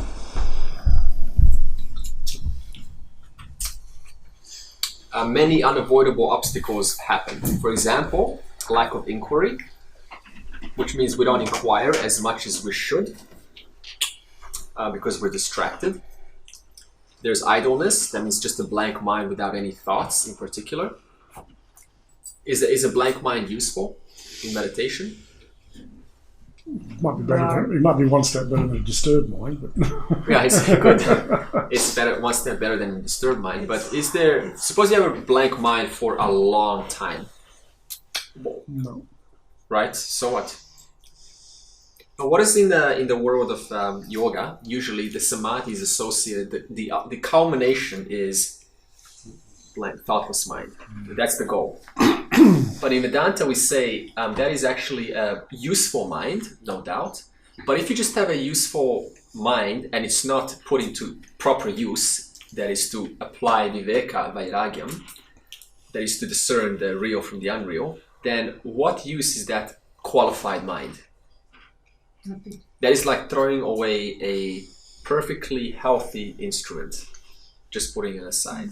So the thoughtless mind is not what we're looking for. We're looking for a pure, clean mind which is able to discern satya mithya. Also, another obstacle is desire for sense pleasure. This is understandable so, especially for the younger folks whose tendency is much stronger to think about desirous things, desirous objects. When we get older, this is much easier. But this is a big. You mean when I grow up, I'll be able to get over it? Grow up? Haven't you grown up? Yeah, right. That's why there's a certain age, especially in the West. If I may even probably I shouldn't. Okay, both wherever around the world. There's an age limit to this. Otherwise, the person's walking with, just desirous mind, and it's gonna win over almost every time. They want to go back into the world. Dullness and sleep. So dullness leads to sleep, and they're sort of interconnected. And dullness just means a mind that is still tamasic. So we need to apply some karma yoga to make the mind active. Okay, so a mind that is dull cannot apply viveka. It's going to be too lazy to do so. This is why we don't throw away things like do your duty, because duty is what makes you active. Just don't do too much duty to fall into constant action. Distraction, again, doing our duties can become distracting if we focus all of our efforts on our duties. So suppose you want to take care of the family, that's fine, nothing wrong with that. Or do your work, employment, nothing wrong with that either. However, if we get caught up and we go, I really like my job, I really enjoy this work that I'm doing, then that qualifies for distraction, which steals viveka. And tasting of joy and the sense of blankness. This is a sattvic addiction. Sattvic addiction means living in a state of relative bliss, pure mind, clean. Everything's fine in this world. I feel elevated, healthy, alive, happy. Who doesn't want to preserve that? Think about it. So the person ends up preserving that no matter what. How? By continuing their yoga practice, by continuing to take their substances, whatever is helping them achieve that state, by other illegal methods, legal, illegal, it doesn't matter. That is not what we're looking for, because all of this comes and goes. It's time bound. So it's actually useless to try to feel good all day long. And the irony is today, most of the philosophy of self-help or personal development is basically feel good as often as you can. Do whatever you can. Focus on the positive. As soon as you think, just focus on the positive. What is, be grateful. What is in your life? You know that? Gratitude? Very common in the West. And just to start appreciating. Appreciate your wife, your husband, your children. You have a house. Just think of the positive and stay there. This is not what Vedanta is. We say that plays a role, but don't fall for this sattvic pleasure, because that too is relative as long as I keep doing it. The moment I stop, the whole pleasure, the whole bliss also ends. I think that Dharma would still try and give you the sense that something's not quite right, even if you're so-called in this joyous state all the time. Would there still be something there triggering you, saying, yeah, I'm doing all this, but maybe I shouldn't? Yeah, initially that voice is going to be there, but it's overpowered by the ananda, the relative ananda. So we don't listen to it initially. That's why you can have a drug user who keeps on taking drugs. They know it's wrong, but they keep on doing it because their ananda is overpowering their buddhi, their intellect. And one should patiently remove these obstacles. So if you're trying to do this, and if you're doing this, and you feel like you're not getting anywhere, so what? Because nothing in this world is quick. At least something that's worthwhile, it takes a long time with anything. So be glad that it takes a long time. Because whatever great things are only deserving of those who put the great effort or a lot of effort in. Right? Why should it be so easy? So change your view like that. So what if it's hard? It's worth it. If it was that easy, everybody would be doing it. Yeah. Just like, for example, if a young man goes to a club, he can pick up a girl anytime.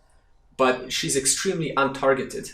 unqualified for what would qualify as a healthy relationship that would serve the world, not only the man and the woman, but actually the environment. So to find a partner, that takes a long time, because the quality, at least if that's on the mind, then there will be the person needs to be patient. So same thing with anything like that. Patience equals success. These worthwhile. 19. As one thinks of an object, the mind tends to identify with it. Any disagreements? Where the focus goes, energy flows. When thinking of the void, it becomes the void. Whereas by the thought of the self, it becomes perfect, because Sat-Chit is limitless. That means nothing limits self. In other words, it is perfect. You know how we're always going, I want to be perfect, striving for perfection? Never going to happen. So we strive for perfection in the relative world. And that is relative. As soon as you go out of that field, it's no longer, nobody really cares what you know. It's like another topic. So the only, if a person is truly seeking for perfection, it makes sense then to focus on what is already perfect. None other than awareness itself. Therefore, one should always think of the self if one wants freedom. Freedom means I have no need to improve myself. Why do we want to improve ourselves constantly?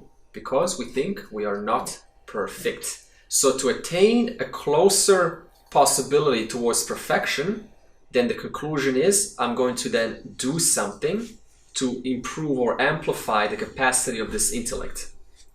But then once I acquire that, then there's another opportunity to even improve it even more. So this endless chasing never stops. So what do? We seize this by understanding that I can never perfect this person in this world.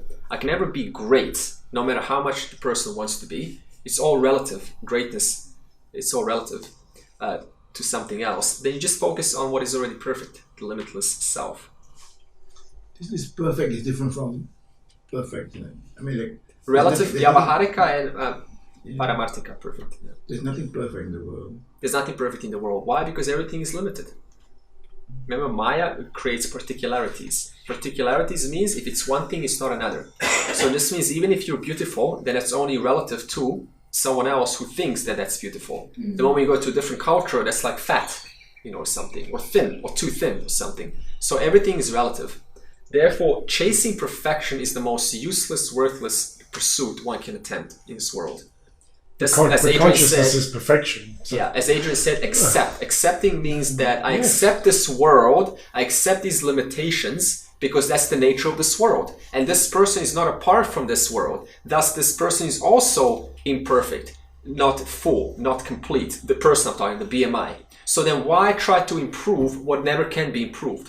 And every time I improve it, tomorrow it's decayed one more day. Like brain cells have already died, a person's already one day older, one day closer to the grave. So what's the point of trying to improve this body? So self is perfection. True self. Awareness, consciousness is perfection. Yeah, awareness. Because if you try to improve awareness, then I'm being aware of trying to improve awareness. So I haven't touched awareness though. That's why awareness is perfect. Those who abandon the purifying thought, I am the self, bummer for them. So never abandon such a thought. So that's the thought, I am the self, I am full, whole, and complete. Does that refer that I am referring to the body, mind, intellect? No. So when a person says I am whole, full, and complete, there should be underlining knowledge what that I am is referring to. Otherwise, without the knowledge, it turns into arrogance, and the person thinks I, as a person, am whole, full, and complete. That's the problem with the English language, isn't it? I mean, that whole word, the self, just so much means body, mind, intellect, that even now, after a year of Vedanta, I still have to keep pulling myself back from identifying with self. Understandable, normal. Yeah, because such a strong condition of lifetime of holding us to a false notion. That's why we need patience. Where did it say patience? Somewhere up there it said patience. Okay, 21. By continual contemplation of the clay and the pot, or ring and the gold, or similar metaphor, illustrating the relationship between the self and the world, one should understand that when the effect is dismissed, only the pure self, which is beyond speech, remains. So this means the pot is the effect. The world that we experience, this person is also the effect, this person is also an effect, all looking, shaking heads, all that is an effect. When we dismiss that effect, then what alone remains is the substance, the content of the effect. So this means we can dismiss this person, dismiss that person there. All that remains is the one same truth. And that truth, you are, I am. So in this way, we keep this in mind that, so what, right? If this body gets older and I lose things, so what? I'm not losing myself. I'm losing only the relative is being changed.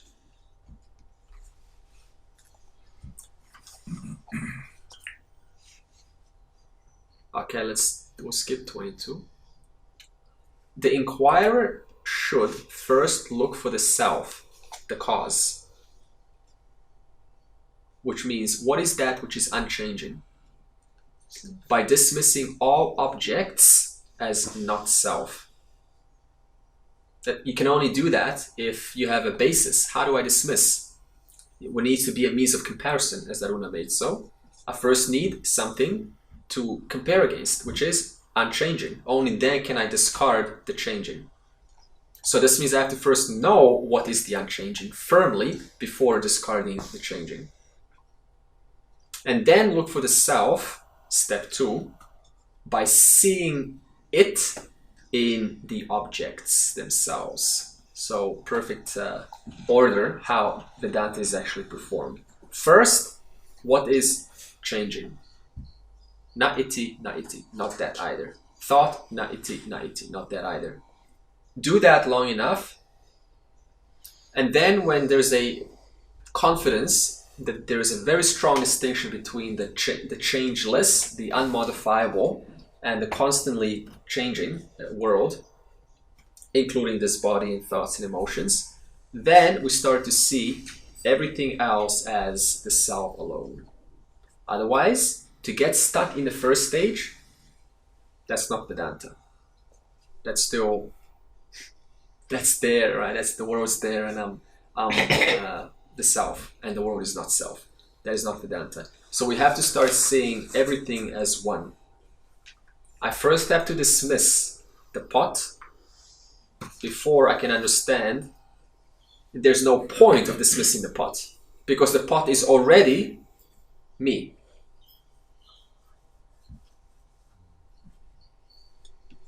(24) Once the cause is seen in the effect, once the clay is seen in the pot, or the self in the objects, the object should be dismissed.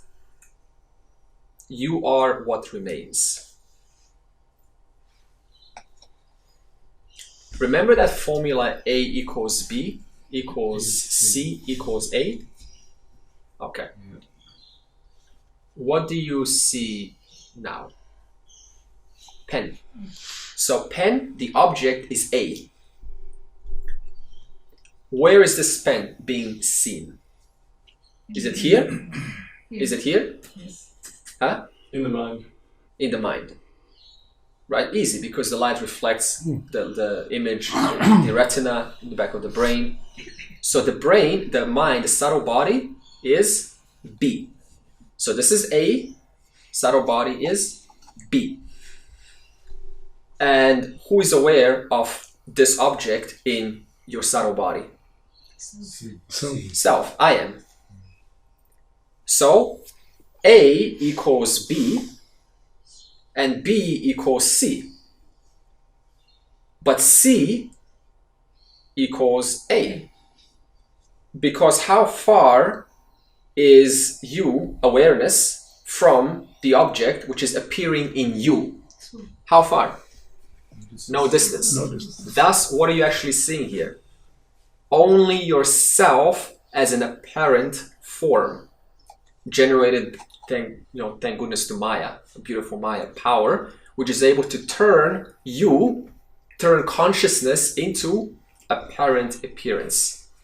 So in other words, whatever I see around me is only myself, because everything is appearing in you. There is no Andre out here. Andre is in you. Your body is in you. This body, this couch, this wall is all in you. However, Maya makes it so that it takes consciousness, it borrows consciousness, and it creates an individual form, and then the total believes that I am this individual form. But in actuality, that's not true. I am the whole, out of which Maya is creating this entire world, the cause.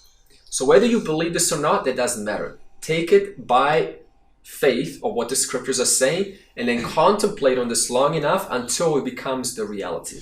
I think one of the best ways to actually believe that is to, when it comes to colour.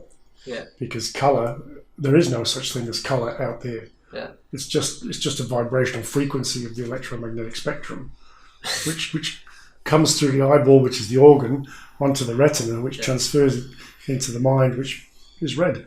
Different kinds of red. There's no red out there at all. Yeah.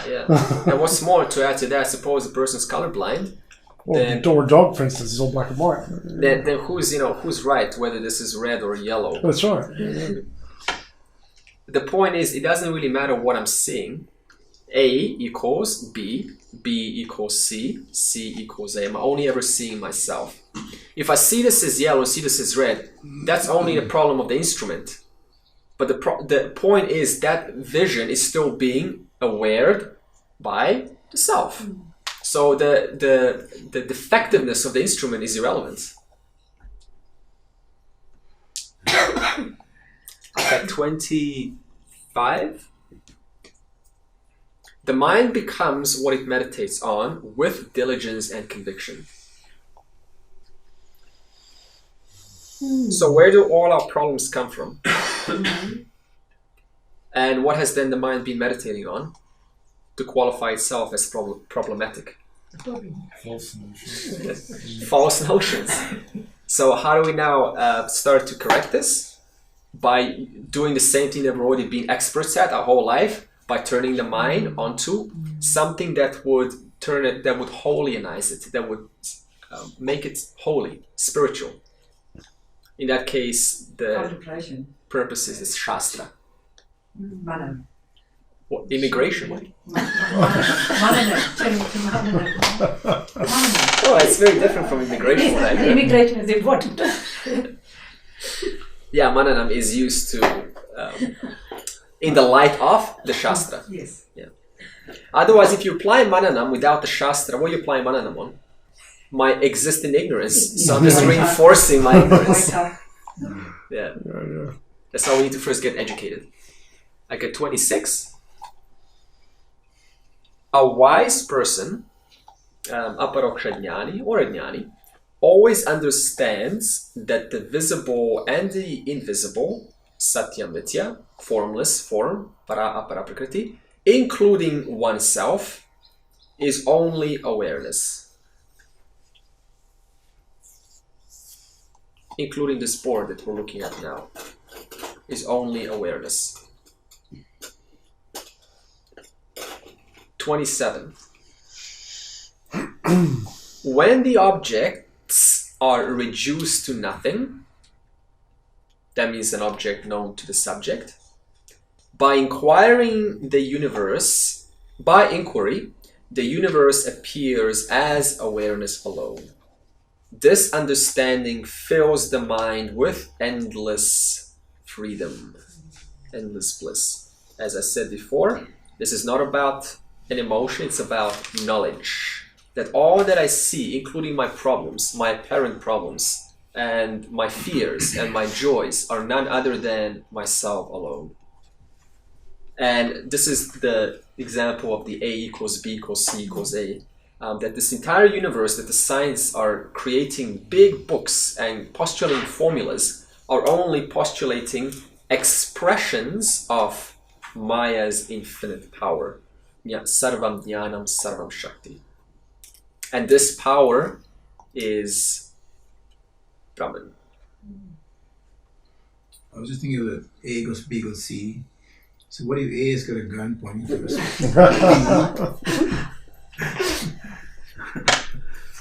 Am I killing myself? That's a good one. So A gun equals B. Mine. My mind equals the gun is a consciousness, and thus consciousness this gun is. So I am the gun. Yeah, but then I'm killing. Myself. Then the body's killing the body. Depends who's pulling the trigger. Yeah, there's some skaras that probably Vasana's going to pull the trigger. Depends on how strong you are in that moment. But there's still awareness, because suppose that I shoot, and I kill consciousness. That means that every single person in the entire universe is supposed to fall unconscious because I killed consciousness. So this proves that the fact that you're aware, I'm aware, and if I kill one person, then you just go, oh, okay, wow, okay, maybe you clap later. So the point is, consciousness was never touched. In the same way, when this body dies, you're just going, interesting. So in other words, all that really died was matter, but consciousness itself was never touched. So this is what we mean when the person dies, then everything is the same, only minus the limiting agent, which is the body, mind, intellect. The boundaries are dissolved. Yeah, the boundaries are dissolved. And what remains is fullness, limitless fullness of oneself. So it's not like, how am I going to know myself when I die? Right? That's a common question that comes up, right? Right? Point a gun at yourself and then realize who's going to die. And that's actually interesting. Even if you pointed a gun to yourself, suppose that a person is really impatient, right? There was a point here, you got to be patient. Like, I've been pursuing this journey for 20 years, no results. I'm just like, Ishvara, if you're listening to me, right, I'm going to pull the trigger. Is the person going to get self-realized? Why not? They're being sincere. They really want liberation. Because Ishvara is not. Karma. Yeah, because in other words, it's not like, Ishvara is not, I'm fearful, I'm now afraid. So there's nothing we can do about speeding this up. That's the point. There has to be, it's called Ishvara Anugraha. That means the grace of Ishvara. There is a process of waiting, of doing the duty, of being a humble person, of being a compassionate person, and then letting this knowledge go on in the background. We're not trying to force this knowledge to suddenly work, because then I'm actually saying, God, you're not good enough. I don't like your system, the way that you set it up. I know I've got punyam and papam, but I don't care. I just want moksha right now.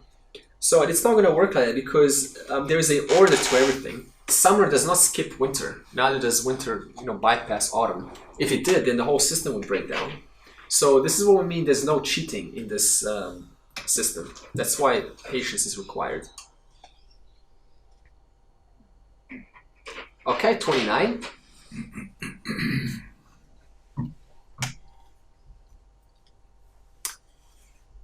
Performing these practices, it will purify the mind, and then devotion, backed up by devotion, of course, devotion of Ishvara, of God.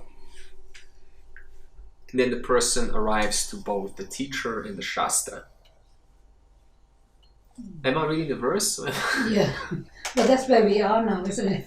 We are devoted to the Guru and the Shastra. Yeah, but the Guru is a Shastra, right? It's just a messenger. Yeah. The Guru is always just a messenger of the real Guru, which is the Shastra. And the real Guru is the Ishvara, because the Shastra comes from Ishvara. Okay, so in other words, just continue and purify the mind. You're doing yoga now. Excellent. And continue devotion. The reason I say devotion, it's very important. It's because if there is no, we'll talk about it on the Tuesday, if there is no devotion for Ishvara, and the person now goes, no, it's all just self. This happens very often in the Neo-Advaita world, where they totally miss out on Ishvara, And what happens is, I don't need Ishvara, it's all an illusion. Why are you speaking about God? Right? I'm the self, man. I'm the whole. So what happens is the person forgets that there's actually a person here who is still entirely dependent on living. And even to gain this knowledge, I was totally, as a person, dependent on Ishvara's air, food, Shastra, the Acharya. I am completely dependent as a person while alive. And that knowledge brings humility. Without that knowledge, what happens? Arrogance instantly. That's why we need devotion. That's why Bhakti Yoga is so important.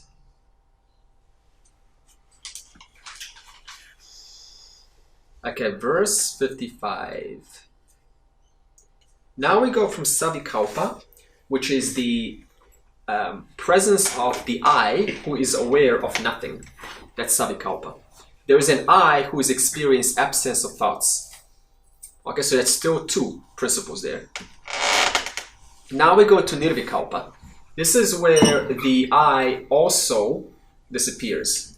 That means the experiencer, experienced, and the experiencing are one. There's only self alone, Brahman alone.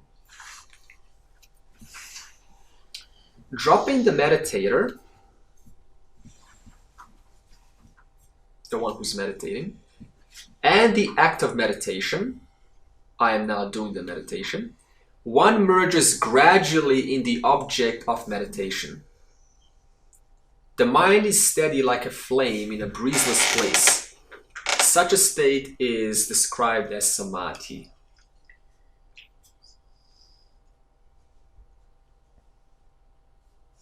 Okay, we're still at Savikalpa. This is transferring slowly to Nirvikalpa. So what is speaking about, just some context. Here in this example, we're speaking of a person with closed eyes. That's one way to interpret it. So when a person has reached the dhyana, dharana, dhyanam, and then samadhi, remember chapter 6, then only to the momentum of discarding thoughts and only redirecting the mind back onto the awareness of the thoughts, only to that momentum, that person who was aware of discarding the thoughts, okay, the I am now experiencing no thoughts, that person gradually merges or becomes one with the object of meditation. Now, what's the object of meditation? Limitless self. So this means the I also now is dissolved as the self, the true self. And what is this, if you put a quote around it, state like? It is like a mind with a flame in a breezeless place, completely still. Right now, in the waking state, our mind is not like that. It's like wind is constantly blowing. And even if you're in a very quiet place, then there is unconscious samskaras still blowing the mind. That's why the mind's agitated, even when everything's in the environment proper. So samadhi is a place where the meditator has practiced for a long time, and now their mind is completely still. Now you're going to say, what's the benefit of this, right? How is this useful for the meditator? The point is, in that place of the mind being completely quiet, that is like equal to having a bucket of still water. Now, what's always reflecting on the mind? The self. So when we have a very still reflective mind, then a purity, maybe a sattvic mind, and the pure reflection, the original self, is much easier, much more tangible, much more graspable. And it still remains as an object of meditation. That's the important point. That's why it's Savikalpa Samadhi. So in other words, it is a place of bliss. But there is still a person who is experiencing that bliss. So now we have to go from that state into bliss alone. We have to dissolve that person who is going, oh, this is so great. Wow. This is what limitless is like. wow, this is amazing, this is who I am. That person who is saying that has to disappear. So then we transfer to Nirvikalpa Samadhi. So let's read about that.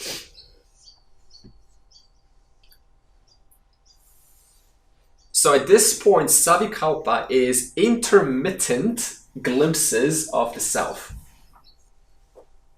In other words, there is a partiality because the mind's still going in and out of thoughts, no thoughts, thoughts, no thoughts. And this state should not be mistaken to be the state of perfection. The reason it says this is in the yoga world, when someone attains samadhi, there is great unlimited joy. Cannot be described. Even the word joy doesn't even do justice to how joyful samadhi is. And the person would then mistake this experience to be the self and go, wow, I've contacted the self. And this is still a mistake. There are yet further obstacles to overcome. Savikalpa has to be stabilized and perfected into Nirvikalpa. So let's read how does that happen. Because Nirvikalpa is the true condition of I am Brahman alone, without the I am. The problems in the meditator are dealt with in the Nididhyasanam stage. As his residual I am thought thins out, he or she is able to go deeper in his or her concentration. So this means the person has to get rid of their I am thought. It has to be negated completely. Then there comes a time when he is not even aware of himself as the object of meditation. So as I've been saying, the person who is meditating has to also disappear. And that disappearance is called Nirvikalpa Samadhi. Now, when we started this class, I gave two definitions of Nirvikalpa. One, yoga. In the yoga world, person enters a state and they get out. What's the second definition of Nirvikalpa? Self. Nirvikalpa means the self. So here it's saying, then comes a time, right? A time when he or she is not even aware of himself as the subject of meditation. So what does this mean? What's a jnani? It's describing a jnani's, quote, experience. And the experience is there is no I who is the subject. Because usually we say subject-object, right? But even that is Dvaitam. Because to say subject, I need an object. So just to bring up subject-object implies it is still not a Dvaitam. So even this subject has to then disappear and not even have to then negate, compare themselves to an object. So the order goes like this. We start with subject-object negation or distinction. After some time, we drop that practice and we understand that both the object and the subject are of the one same content or substance. From that moment on, we then say the statement, not even aware of himself as the subject. Because what's the difference between this and that? Now pausing there, you're probably not going to think, so is a jnani experiencing themselves as a chair? Or as a, a heater or a book? No, we're not saying that. They're still relative. Right? It's Vyavaharika transactional reality. It's just that there's no trying to go, okay, I am now experiencing that. And I am the subject and that is over there. So that need disappears. Okay. Is it just an awareness that you are no different from that? No, relatively there is a difference. But there's no need to go, okay, well, how is this different than I am? So it's a knowing that there is no difference. Between Yeah, that and knowledge. I think I not so remember much you. experiencing. Yeah, it's just knowledge. Firm knowledge. I think I remember you talking about the Gita being structured in that sort of way. The first 6 chapters was about distinguishing the objects from Mitya, and the middle was about seeing that you're actually in those objects, and then the third one is that you forget that. I see. Yeah, I see. You The don't third one know- is. You don't see any difference between the objects in yourself. Yeah, the only thing, of course, when you say seeing, it does not mean that cognitively I don't recognize differences. It just means understandably there is actually no difference. Now, understandably just means it's firm knowledge. No. At the beginning, it's sort of intellectual. It's like, okay, end of the day, it's all 5 elements. Interesting. The 5 elements is just 3 gunas. Okay, 3 gunas Maya, Maya is Brahman, okay. But then the more a person assimilates that and revels in that knowledge, dwells in that knowledge, the less you need to even even inquire, bring that inquiry up. So in that case, the statement we can say, then there comes a time when he or she does not need to be aware of himself as the subject, right? Because it's effortless. You're always the self. You're always aware. With the dropping of the subject, even the thought of being engaged in meditation also drops off. For there is no one to claim doership of the meditation. That leaves the whole of our attention on the object of meditation, which is, I am Brahman. Now, if you look through these words, that leaves the whole of our attention. Now, when you say our attention, it implies there's a person who is entirely focused on the object of meditation. So this is speaking from what? Third party. This is from an aspect of uninvolved. But one who is it is so, then the statement will not have to be qualified. You won't have to say the statement. So you have to sometimes, because scriptures can be confusing, goes, oh, wait a minute. It sounds like that person, his or her attention is entirely on the object of the meditation, but that's speaking from our point of view, the one who are discussing that truth. Okay, next we see this especially in the field of art or sports.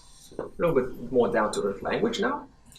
The artist or sportsman gets so concentrated on his or her work that the ego falls off. I hope you've had this experience. You lose yourself. There's no one doing anything. I got this experience every time. Yeah, right. Time passes. Only later on you go, wow. Yeah, I was like totally. I was just not here. Yeah. Well, actually, They call it flow. It flows. Yeah. You are it. You are in And it. you were not even doing whatever was going on. It was just right. Only later on you go, wow. All this was done. How did all this happen? yeah, so I've thought about that sort of state before and saying, well, I've sort of downgraded it and thinking like, well, I wasn't thinking about me as the self all that time. I was just engrossed in my work or something, and I wasn't. I sort of like, well, I need to be more aware of who I am, but in a way that was a You nice get worried in the past. that flow. Yeah. That's your ego trying to get back on board. No, you don't even have the feeling of hunger. That's or right. thirst That's or, right. That's right. Yeah. Yeah. And after such a long period, you don't feel anything. Right? There's no object, you don't subject, even none of think that about stuff. food or anything. Yeah. Yeah. There's no need to discriminate who's this, who's that, who am I, none of that. It's just, it's like one wholness. I can relate to that experience in a ultra marathon I did in South Africa. 89 Ks, but into 74 Ks. And it occurred to me, it started before daybreak 74 kilometers. and then sunset, Jesus, still on that into road. 74 kilometers. I realized. It occurred to me, my God, where has all that time gone? And secondly, I became aware of my body.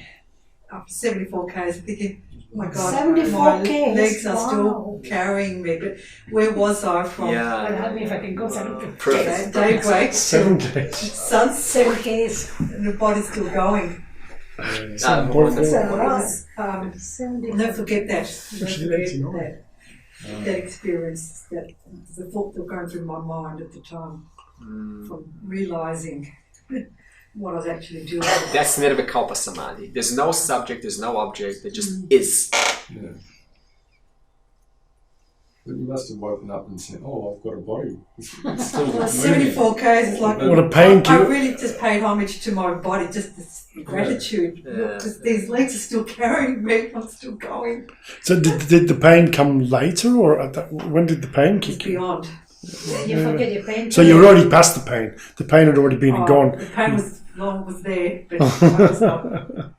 You know, a lot of I great was stuff gets accomplished aware. in Nirvikalpa Samadhis. I think great performances, great Yeah. music shows, everything great happens in these short bursts of being one with the Look at the wall total. art. Look at the art on the wall.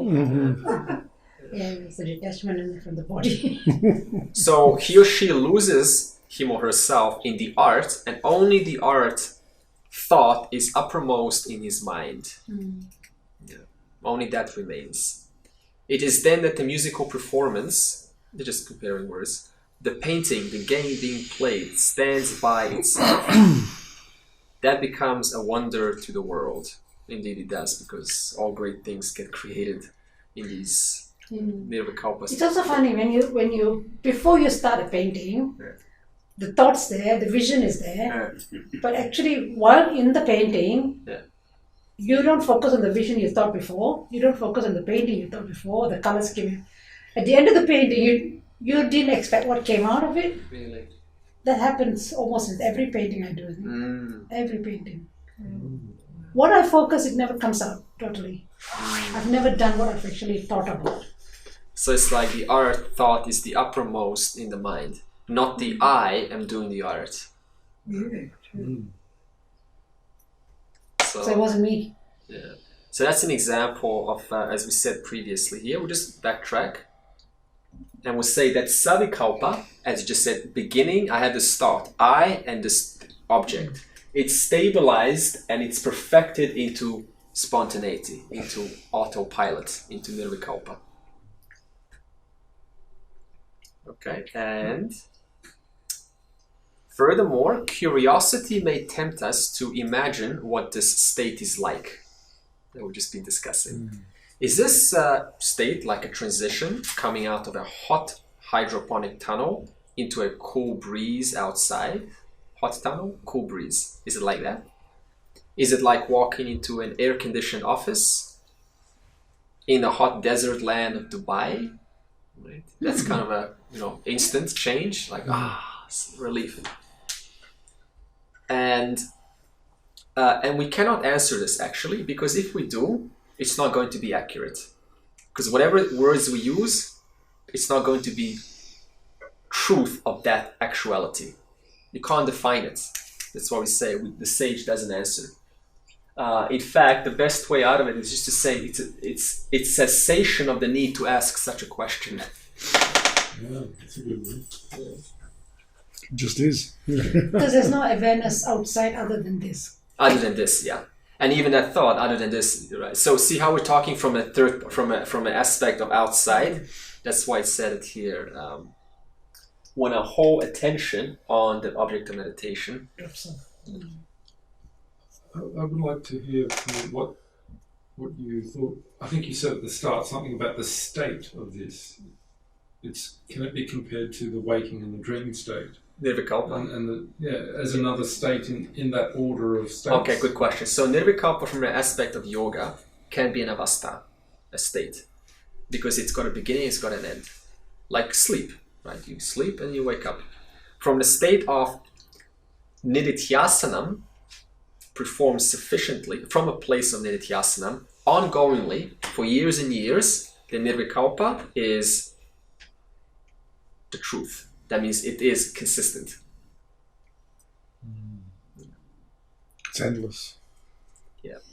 So you can either go for these bursts, right, of Nirvikalpa takes years to practice, by the way, or work on years and years and years and years and years and years, like last breath, as was already said, on reveling in Vedanta knowledge, reading the scriptures, firmly establishing oneself in this knowledge, and then what we're speaking about here is natural. Yeah. Swarupananda, it's called. Huh? Swarupananda. Swarupananda. Yeah. And also one point that I want you to address. Now, the mind's probably going to, after I said this, the mind's going to think now, am I supposed to attain this? Am I supposed to have this nirvikalpa as a constant isness? Yes. Yeah. Because you're the self. You are that anyway. Excellent. What did you say? You are that. Yeah. Because the moment if I say yes, that means again I'm postponing moksha in the future. Like a bucket of water, right? Yeah. If it's still. Yeah. So that was a trick question. When it's still, that's where Nirvikalpa is, right? When it's still. When the water's pure and still. Yeah. Purity. Is that the state of Nirvikalpa Samadhi? Yeah, so that means, and it requires years to develop. But so what? Do I have to address the mind? Do I have to create a mind to that kind of state? What am I addressing? The mind. Am I the mind? No. What does that have anything to do with awareness that you already are right now? You just got to stop causing the ripples. Yeah. So all this is speaking about, to be clear, is a practice, the result of continuing in the Dhyasana extremely devotedly, with commitment, with persistence. But to now go, wow, I think I want to be in this state, instantly mistake. So what is moksha? As Adrian beautifully said, accepting what is, as Olga said, what is right now. Now.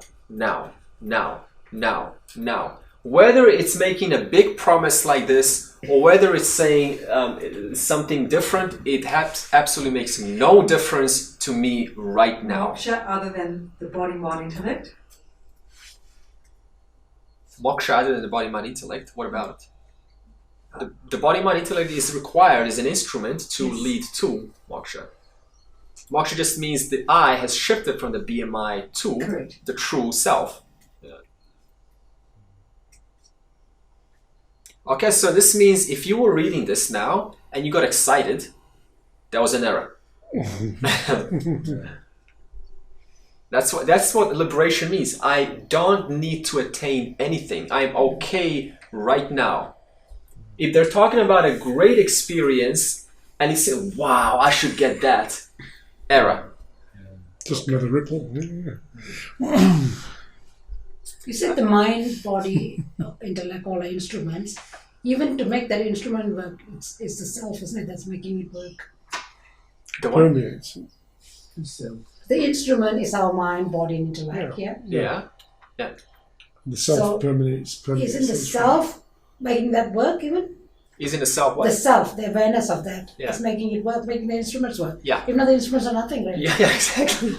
Yeah, so that's the irony, right? We're using the instrument to recognize the self, yet the self is what gives life and sentiency and consciousness to the instrument to recognize the self. Otherwise, you'd be a zombie. Okay, let's finish. Simile of a flame in a windless place, as described in this verse. Vidyaranya found a perfect comparison to give us this, because it asked the question, what's it like? Answer: Vidyaranya equates the state of Nirvikalpa Samadhi to that of a flame burning in a windless spot. Stop there. Flame implies activity. That means pure activity without any activity or without any movement. Bucket of water with no ripples. No flickering thoughts. No agitations. The flame is without any flicker. It is constant and it represents a picture of absolute peace and calm. As Aruna said, just calm, relaxed, chilled out. There is now only pure sattvic awareness present, as Sovana said, reflective bucket of water. Not a trace of rajasic movement or tamasic sloth or heedlessness. Badly. Interesting words. Soup. Okay. So pure sattva reflection, just like a pure mirror reflecting original awareness. And that's called Nirvikalpa Samadhi. Now what's next? Next fortnight. The question is a doubt's going to be created. If the mind is totally absorbed in samadhi, then how does one know that it is samadhi and not just deep sleep? Get that? Because if the mind's not there to analyze the deep sleep, the samadhi, then how would the mind distinguish it whether it's samadhi or deep sleep? Because remember, you need the mind to go, oh, wow, this is stillness. But the mind is unavailable. That's why I say it's a flame in a windless place. So there's no activity in the mind.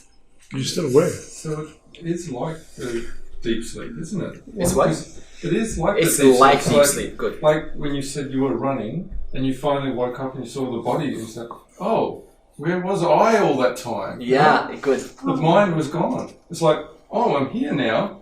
I see that I have a body and it's still moving. It's like waking up from sleep, isn't it? So you're aware, you're conscious of your awareness? Is that, can you say that? You're conscious of your awareness. You are awareness. Well, no, because in deep sleep, you're not aware of being aware. Whereas you can say you're conscious of your BMI sentiency, prana, but aware of... Okay, there's a statement called aware of awareness. What does this mean? Oh, I am aware of my awareness. You're awake. That is the self. I'm turning the mind onto yeah. So you're not in deep sleep, so you're either in a dream state or a waking state.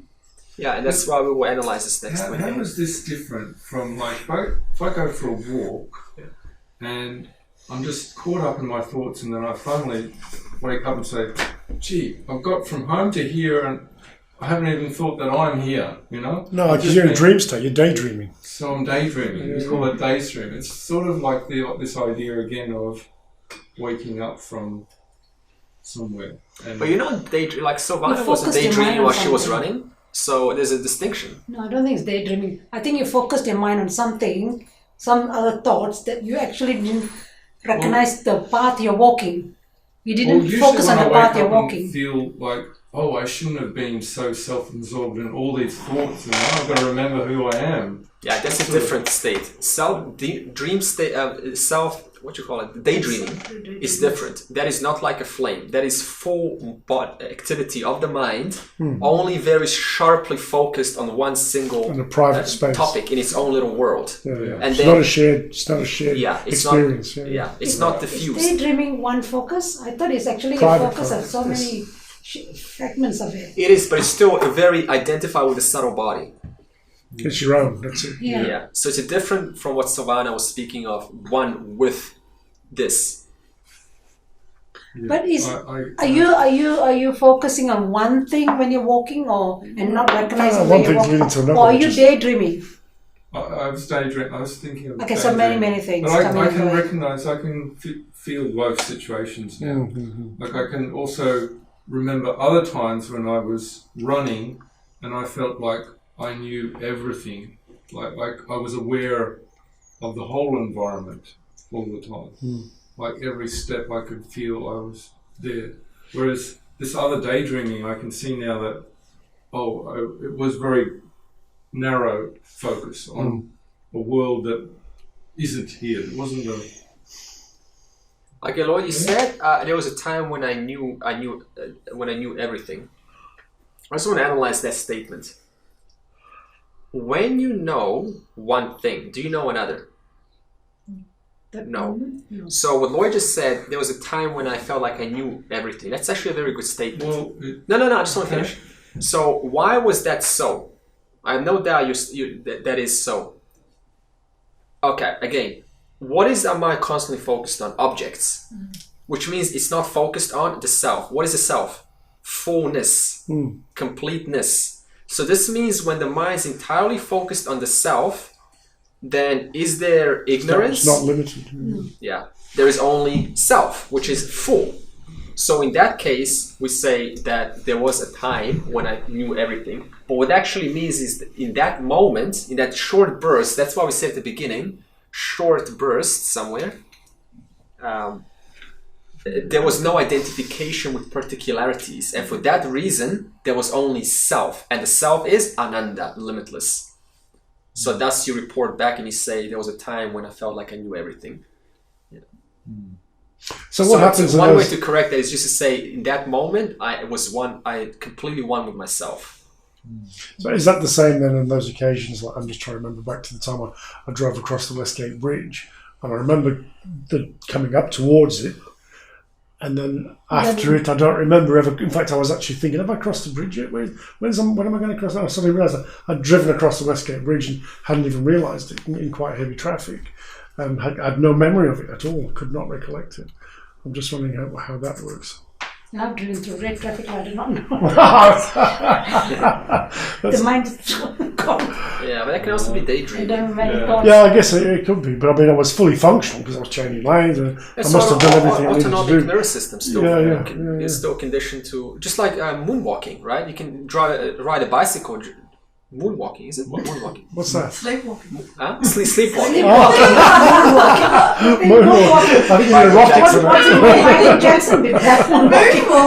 Moonwalk, like moonwalking while sleepwalking, right? Yes, I don't So you know when people sleepwalk, right? You know, amazing. You can look it up on YouTube. They can actually ride bicycles and they can do very complex stuff. And then they come back to bed and, you know. Yeah, I sleepwalk a lot. I used to. Huh? Yeah. You wake up, you give your husband or wife like haircuts and I need to do that now, I think so. So in the same way, that's what we mean. The mind can still perform autopilot and it still cross the bridge. But see how you're telling me that, and now you're saying I was not aware, but now you're telling me that. So obviously you were there to recall that. So that's the point. Automatically. You're driving through an intersection and you think, oh my God, did I look both ways when I turned into the intersection? Yeah, that's scary. Yeah. So the subconscious still is just like breathing, automatic. Okay, so next week we will do a thorough analysis on Nirvikalpa Samadhi, and that's where it starts. What Nirvikalpa is, and then Dharma, an important topic. So next fortnight, Nirvikalpa and Dharma.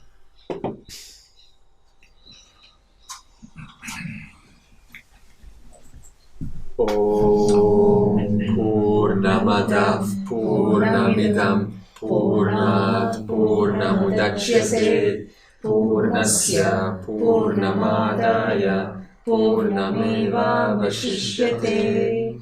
Om Shanti Shanti Shanti.